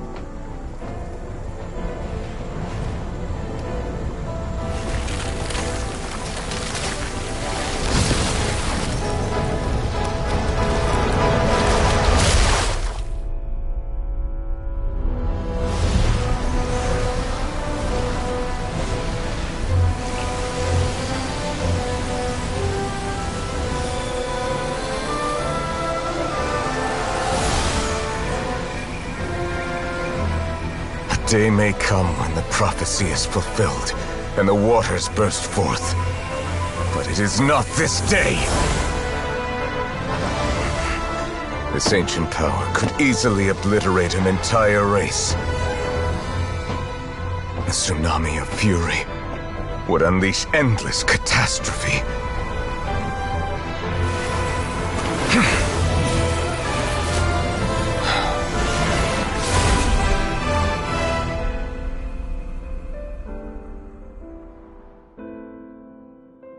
This sentence is too severe. Forgive me for overruling it.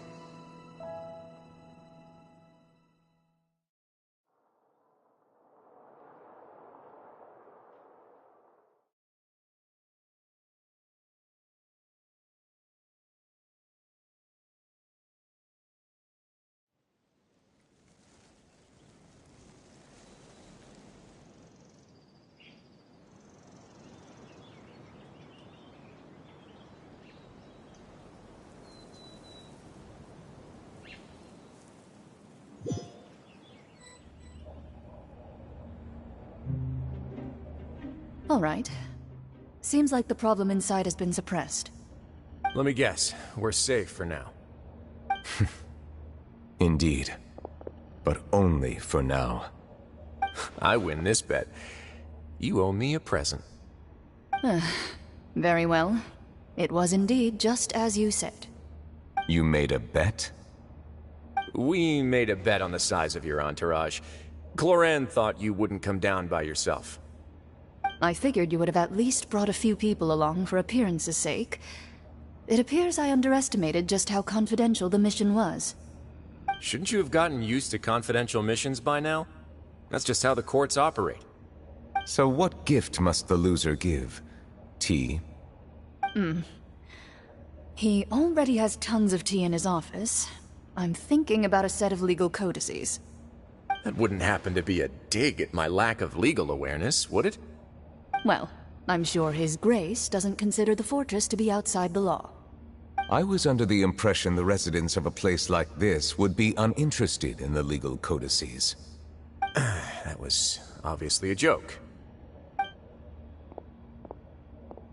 Anyway, you've still got some unfinished business to attend to in the overworld, correct? No need to stay here if you have a pressing matter. We all know you can't leave Palais Mermonia for long. Thank you. I hope everything went smoothly with the Fatui Harbinger.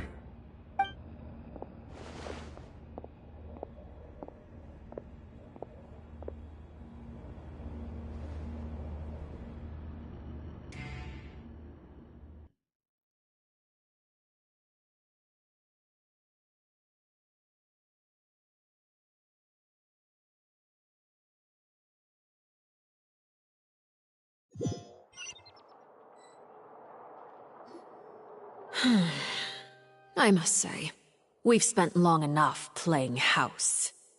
Miss Farina, as the Hydro Archon, I am sure you understand the exact meaning of the phenomenon we just witnessed. Or should I say, that's what I originally thought. But looking at your expression, was I wrong? And you haven't a clue? What are you trying to say? At this point, I don't think there's any more need to speak as diplomatic representatives. Allow me to speak to you now as just a Fontanian. You know the prophecy by heart, and also that every part of it is being proven true. Yet, here you are, relaxing, drinking tea, and eating desserts as if it's all nothing more than a few stray bugs in your garden. Do you really think that's acceptable? The prophecy's hanging above our necks like a guillotine. Every faction is looking for a way to either avert the disaster or save their own. Even the orphans of the House of the Heart have devoted everything to saving their homeland. But you? It beggars belief just how nonchalant and carefree you have been. From the very beginning, you, the god Focalor, you have utterly failed to take action. You're wrong. I've never ignored the prophecy, nor have I just been passing the time in self-indulgence. Retract your accusation and stop doubting the wisdom of the gods with such absurd conjectures. I am not alone in my doubts, you know. All the children of Fontaine may be harboring the exact same thoughts right now. Oh, great Hydro Archon. How are you going to save them? Save us? How are the people you've sworn to protect supposed to survive in a land that will soon disappear beneath the waves? I have my ways. And I've been working on them for all this time. Even if you look down upon me, you have no right to judge me. Fontaine will be saved. Even if I still cannot see the true future right now, as long as I continue on as I am, I will be able to hold my head up high!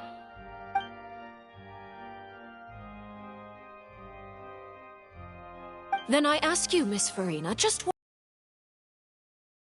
we see it and what is it doing to help?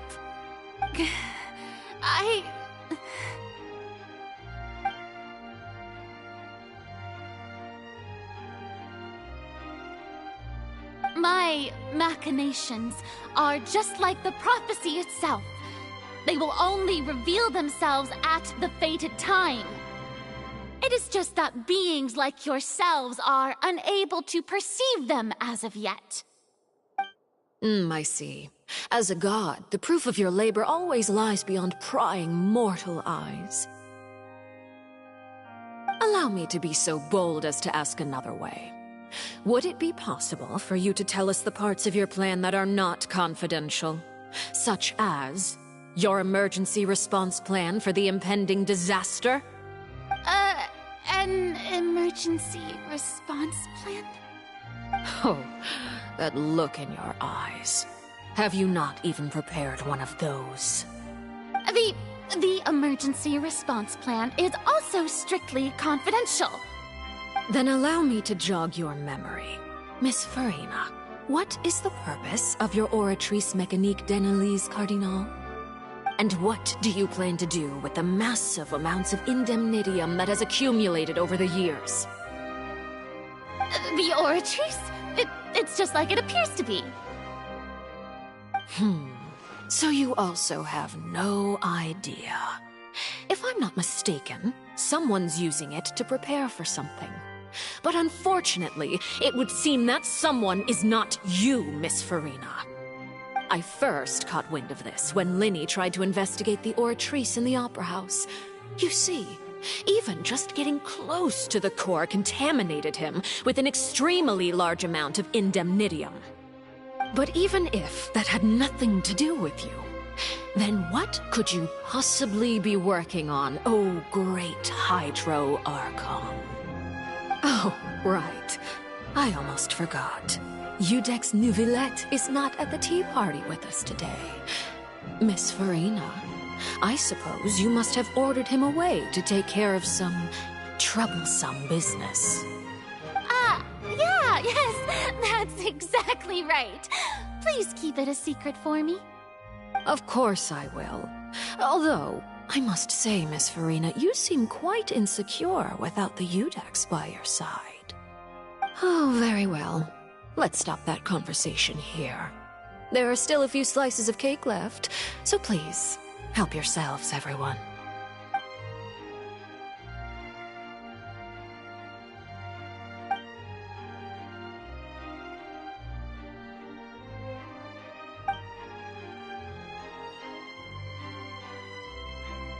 Traveler, I heard that you were recently commissioned to handle a few matters on behalf of the Udex.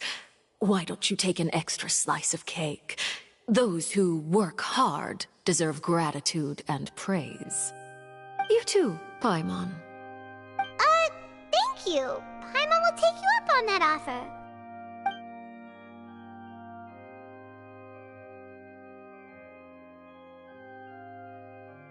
Oh, Paimon's super full. That cake was great. If it's on my tea table, it must be of the highest quality.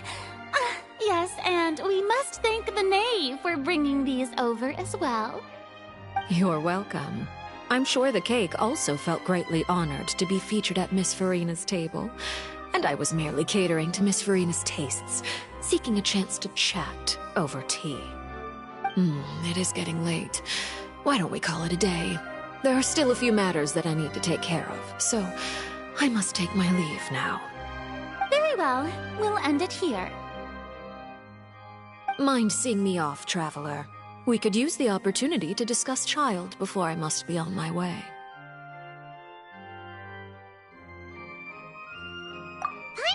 too!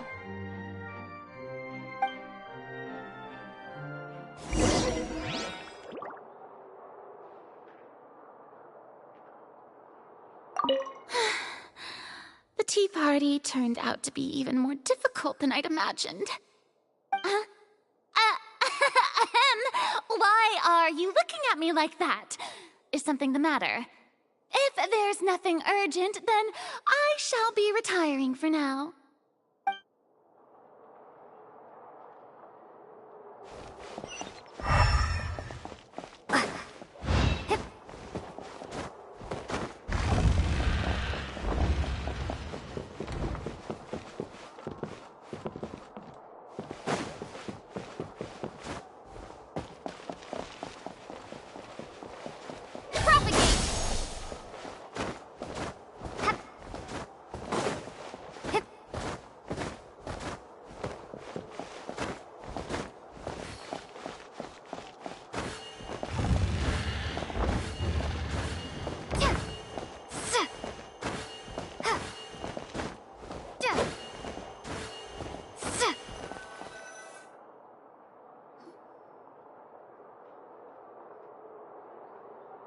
I'm glad that you were willing to come with me. Of course, Child was just an excuse. I have no interest in your dealings with him. That's what Paimon thought!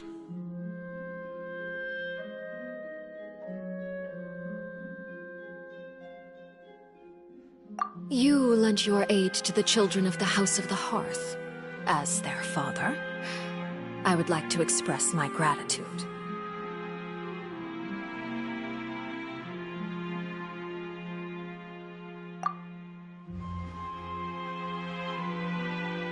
That was all. Formal topics should be discussed in formal settings, and informal topics in informal settings. I know you just returned from the fortress of Meripede. Relax. I have no intention of trying to get anything out of you. Linny, Lynette, and Fremine are still there, and I trust their judgment and abilities. They've all been working very hard and have always done all they can to fight back against anyone who tried to stop them. Especially Linny. You mean Wriothesley. He's a tricky one to deal with. It's unfortunate that Linny's so eager to prove himself that he can't learn to rely on others, including me. By the way, and you can just consider this a bit of idle gossip, but what's your impression of Furina? You are outside of our disputes, and the freest person in all of Fontaine. And that's everything that happened during the trial. Master Child was declared guilty and immediately transported to the Fortress of Meripede. Didn't he say he was coming here on vacation? Does he not feel an ounce of shame for all the trouble he has caused? Forget it. He did give us an opportunity. I will be meeting someone shortly. Do you require help with any preparations? No need. I will take care of it myself. I need to meet with Furina, the Hydro Archon. She is at the heart of Fontaine. But what's fascinating about her is that she often seems more like a celebrity than a working Archon. Oh? Come over here, you little critter, you!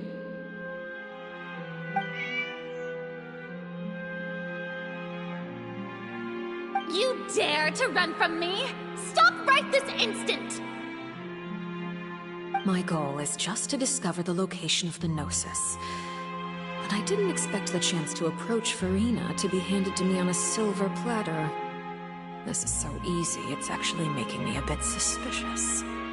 Anything left unguarded is usually just bait. But no one will blame someone for taking the bait. After all, from the moment it was attached to the hook, the bait is meant to be sacrificed. It's just as I guessed in the second before I struck. The Hydronosis is not currently held by the Archon. In fact, this Archon doesn't seem like a god at all. And I sense that she's under some kind of curse. Who are you? And what are you trying to do? Please don't kill me! I'm begging you, please! The fear in her pupils is genuine, so perhaps she's not bait after all. Either way, targeting her has lost all meaning.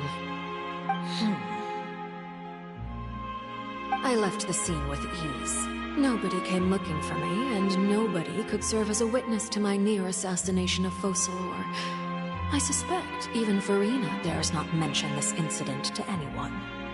Not long after, my informants confirmed what I had guessed. After returning to her quarters, Farina quietly cried alone. She was so scared that she could not sleep that night, nor could she even bring herself to eat her cake. There's no doubt that there's something wrong with her. I began to entertain the possibility that she is not the true Hydro Archon.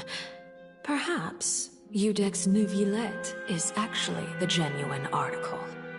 I have to find the Gnosis. If the Neuvillette hypothesis is correct, he is probably in possession of it. Alternatively, it might have been hidden in a place that's hard for ordinary people to access. Yes, Father. My dear children, please speak. News from the Fortress of Meripede. Master Child has gone missing. On top of that, the contacts and guards we bribed at the fortress have all gone quiet as well. Probably the handiwork of that Ridesley. I'm afraid so. This is a good opportunity. The value of a Harbinger is much higher than most would imagine. We now have an excuse to exert diplomatic pressure on the Fontaine authorities. Set up a meeting for me. I would like to meet the Hydro Archon and Iudex Neuvillette. Oh, and I have an additional mission for you three. Yes, Father. Tartaglia's disappearance was not a part of my plan, but I can use it to make a breakthrough. With this as my excuse, I can ask for an official audience and continue my investigation of Farina and Iudex Neuvillette. The initiative belongs to the House of the Hearth. My wish to investigate the Fortress of Meripede will be a front. Lenny and his group will be responsible for the actual intelligence gathering.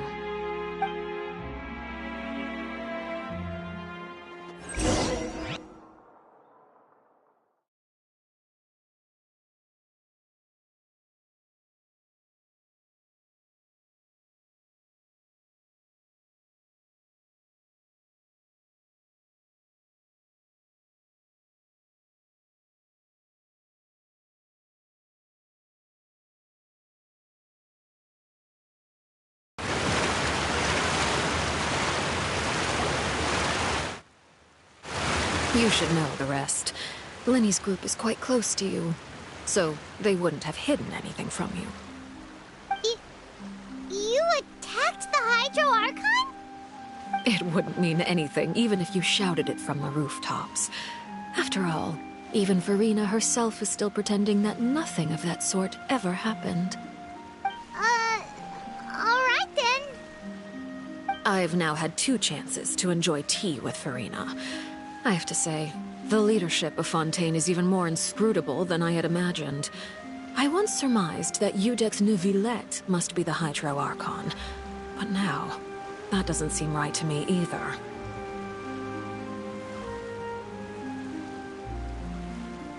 I am a servant of Her Majesty the Tsaritsa. Over my years of service, I've learned how a real Archon conducts and carries themselves. Whether Iudex Neuvillette or Farina, neither fits the bill. It's hard to imagine either of them as the Archon. Of course, that is all just how I feel. Gut feelings often do not require justification. It is, however, quite amusing to me that after all my years working in intelligence gathering, I've come to realize I am at a complete loss regarding the identity of the god of the land of my birth. Don't you think Fontaine is quite intriguing? A catastrophe looms, yet many secrets have yet to rise to the surface. It looks like Fontainians will have no choice but to save themselves. Ultimately, though, one must survive in order to do anything else. Should the need arise, I would be happy to cooperate with you. You don't need to commit to anything right now, of course. I have a feeling that the situation will continue to evolve, and as your name is often connected with noble deeds, I'm sure we will work together someday.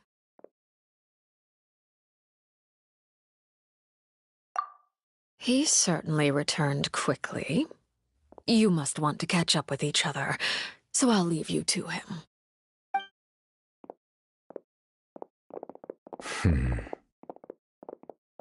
Neverett, is it over? For now, yes. But this issue will prove quite thorny in the long term. I'm concerned that sooner or later the prophesized events will occur. Thank you for protecting Furina.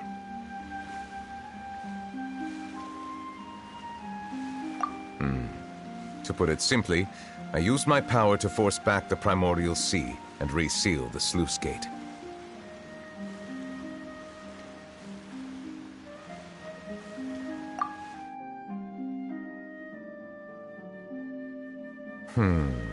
So as expected, the knave has turned up the pressure on Furina.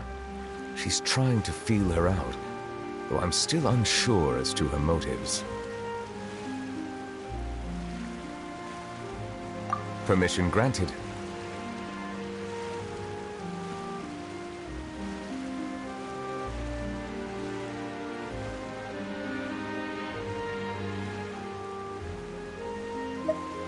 Whoa. It can't be that you're the real Hydro Archon, right? But that's just a speculation on our part, though. You can't tell us? Then that's okay. We can talk about something else. We won't try to force you. You guys in Fontaine are super strange. If by the phrase, you guys, you are referring to Furina and I, then although I'm not sure just what you are trying to imply, I must clarify that I do not share her positions on a multitude of topics. I believe so. The fortress has a long and complex history. It has seen much grief and suffering. And now, another catastrophe will soon be upon us. I mourn this turn of events. Huh? Why is it raining all of a sudden?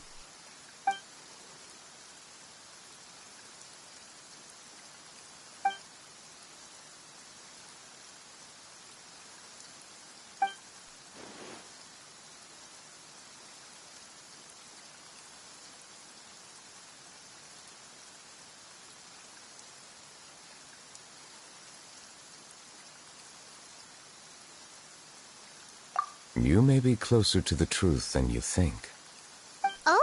And what are you thinking? The dragon of... what? Huh? Please do not be so surprised. Furina?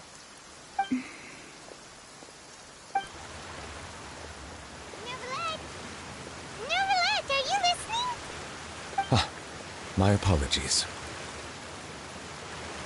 We were just guessing randomly. We didn't guess right, did we? You're not actually the dragon sovereign of water, right? Well, if you don't want to confirm or deny... You guessed correctly. I sincerely hope you'll be able to keep this a secret for me. Right, of course. We'll definitely help you keep it a secret. There's still something Paimon wants to ask you, though. Please, go ahead. Well, if you are the dragon sovereign of water, and you were able to force back the primordial sea from the fortress, then since Fontaine's prophecy is all about seawater, couldn't you just use your power to solve the crisis? None of the currently living dragon sovereigns in the world, myself included, possess our full dragonhood. They say that when the first usurper arrived on Tivat, they seized a part of the dragon's power. Today, that stolen power is the basis of the Archon's authorities. There are 7 elemental Archons and 7 matching dragon sovereigns. The dragon sovereign of water who lived through that era perished a long time ago. As their successor, I know far less of that part of our ancient history. In any case, I believe I will not be able to do much unless the Archon disappears and returns their elemental authority to me. Given the status quo, however, I would recommend finding another way to deal with the prophecy. Oh, so even you can't solve it. I still have some urgent matters to attend to at my office. If you have any more questions regarding ancient history, you are welcome to discuss them with me at a later time. Please go right ahead. There's a place that Paimon wants to go too. Traveler, why don't we pay another visit to the Fortress of Meropide?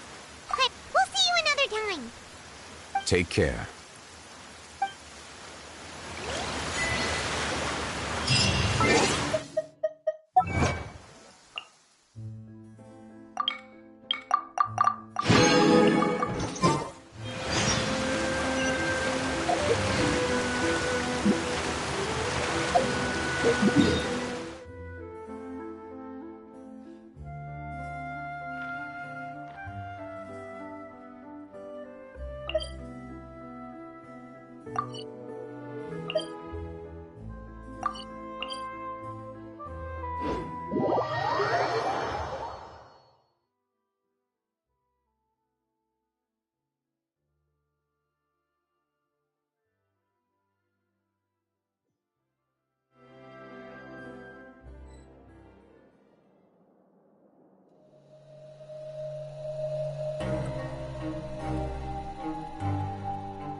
Now guess, what suit will this next card be?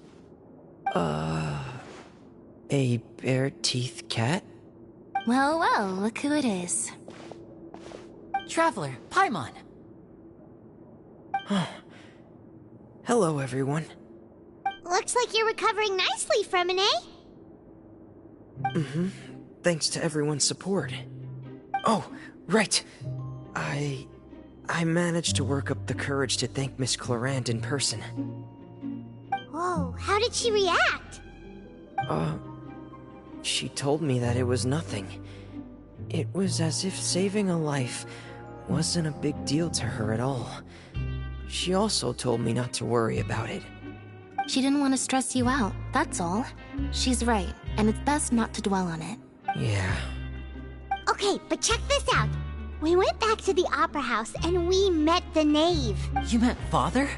Did she say anything to you? She said a few things that were, a bit hard to understand. And also that she's looking forward to working with us in the future. Her attitude towards you is even better than what we'd imagined. That's fantastic. You should believe her. She has her own way of doing things, and she'll do everything in her power to help those she considers close, which now might also include you. Father is very capable, and also trustworthy. Oh, Paimon just remembered that she thought Linny was a bit too proud as well. She said that you should learn how to rely on others sometimes. Got it. That does sound like something that father would say. Hey! Are you going to stay here for the next few days? Looks like it, yeah. Excellent. I will host a tea party. For real? Then Paimon wants another serving of cake. Another implies that you were already served some delicious cake while you were up there. How lovely. Well, next time, you're going to have tea and snacks with us.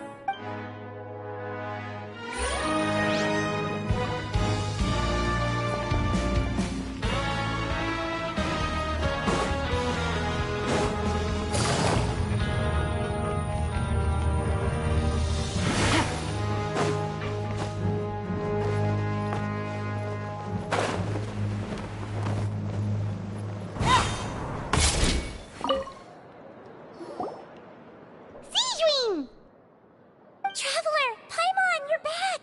Are you still doing alright? Did either of you get hurt? We're fine, but what about you guys? It was such a huge mess. How bad was it? A few people sustained superficial injuries, but that's about the extent of the damage. Monsieur Nervulette paid us a visit.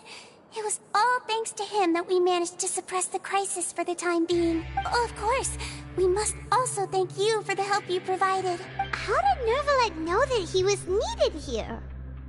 Well, Monsieur Nervulette has strong resonance with the hydro element.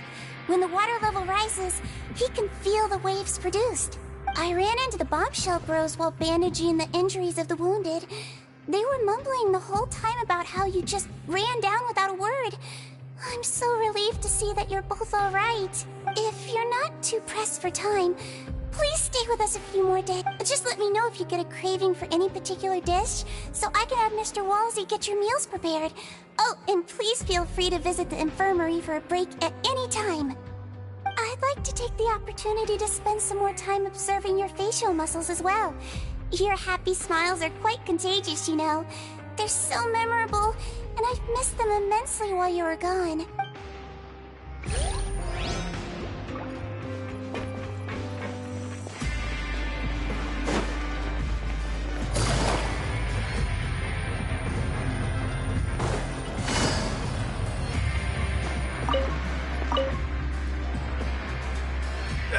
You guys are back? You guys didn't get caught and thrown back down here, right? Huh? No, not at all. And here I thought you'd managed to escape from jail during all the commotion. I'd held you up as legendary jailbreakers, but now you're telling me you just never left? We're sorry, but we just had some business to take care of. All right. There's no need to get caught up in the details. We're just relieved to see you. He was super worried about you, you know. Hey, it wasn't just me. Weren't you super worried as well? Something like that, yeah. I was also transferred to work in the kitchen a few days ago. I can still hear Quisto mumbling to the carrots. Are those two all right? Do you think they made it out alive? Whenever he'd say that, I'd tell him I'm sure they're fine. Wherever they are, they're kicking back with drinks in hand, enjoying the lovely scenery. Hey, there's nothing wrong with worrying about your prison pals. Is there? I mean, considering how they always love listening to all my gossip. These two. They sure are a lot warmer and friendlier than when Paimon first met them.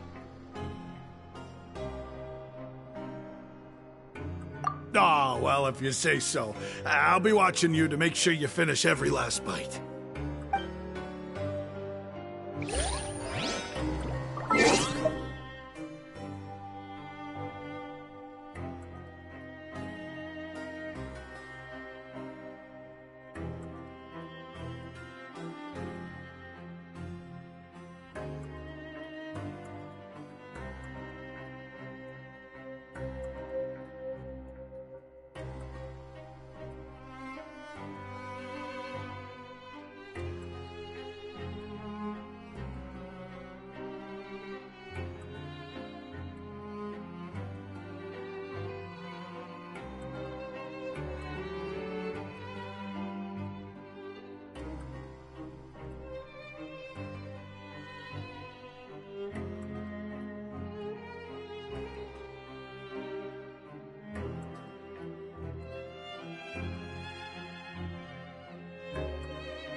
I got a new letter from an informant. Looks like the situation has changed again.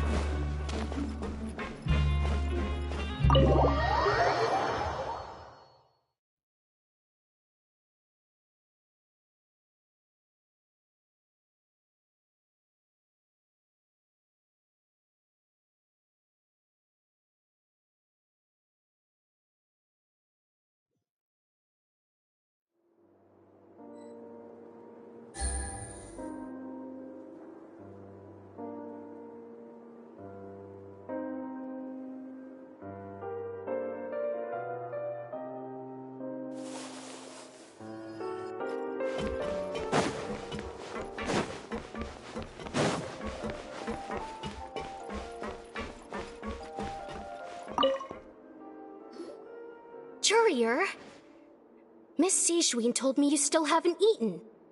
Yeah, I was working on something, so I forgot. That's no excuse for... Huh? It's you two. Courier, Lurvine, we're back! Hello there. It's been quite the mess here recently. How have you been?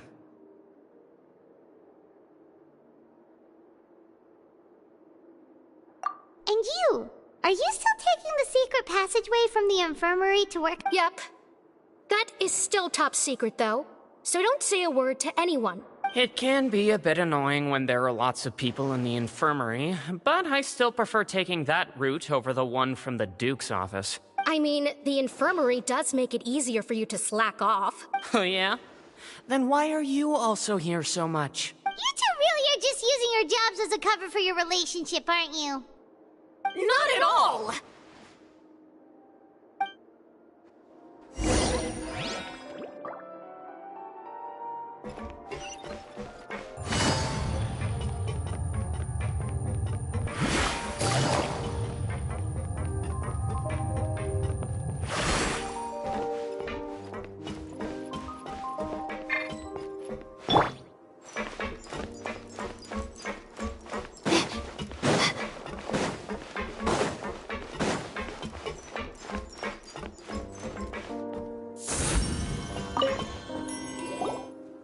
Do my eyes deceive me, or did I just see two inmates come back after making it to the surface? Some strange winds blowing of late. We wanted to see how the fortress is doing. Is everything still alright? We're fine, for the most part. Neuvillette came down and took care of the worst of it. If that's the case, why don't you just ask him to stay here? Oh, yeah, what a brilliant plan. Let's go convince the Udex himself to exchange the Courts of Fontaine for a puddle of water in the middle of nowhere. He came here in a hurry and left without even stopping for a cup of tea. He did remember to take Miss Sijween's gift with him, though. He sure sounds super busy. Miss Cloran has left as well. She also took her gift from Miss Sijween. Were the gifts milkshakes? Neuvillette got the milkshake. Cloran received lipstick instead. Those aren't even remotely alike. Well, it's Neuvillette's own fault for making Sijween worried about his health by working so much. But besides that, our head nurse is still pretty fond of picking out beauty products for the ladies. Oh, and I have some gifts here for you as well. Are these from Sijween too? Nope, they're from yours truly. You've already wrapped up your work at the fortress, so you can return to the surface at any time. For real? Then we could stay here for a really long time? You may access the cafeteria for free. Hooray! Just remember to come complete your paperwork once it's time for your release.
again.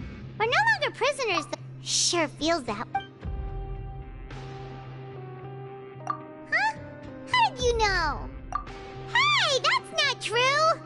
It's like, we've now gone to so many places. There are so many bad things in the world.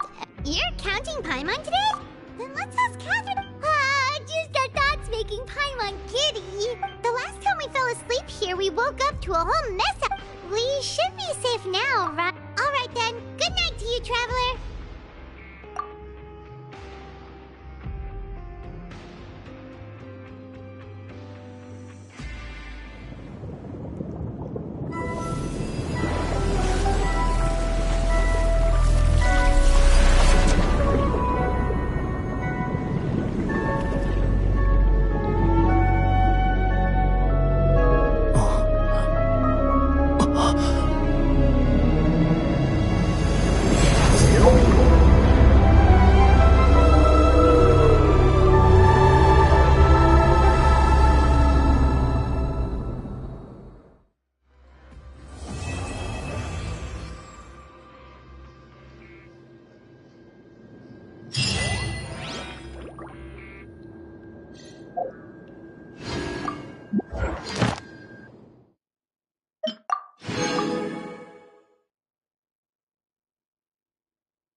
Good roll.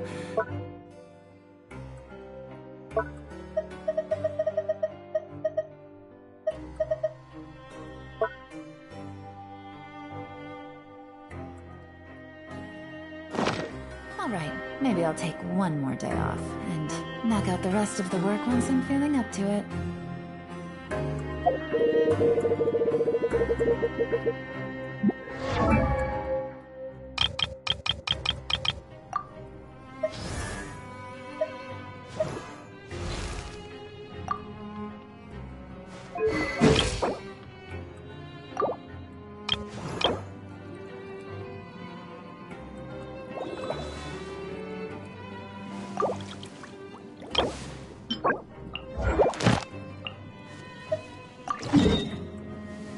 Navigating the world is a whole lot easier with a few different identities to choose from.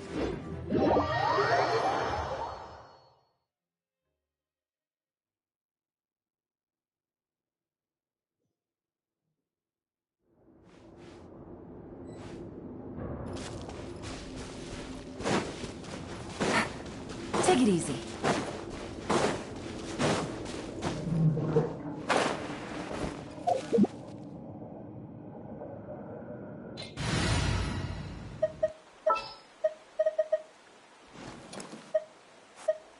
Gonna be epic.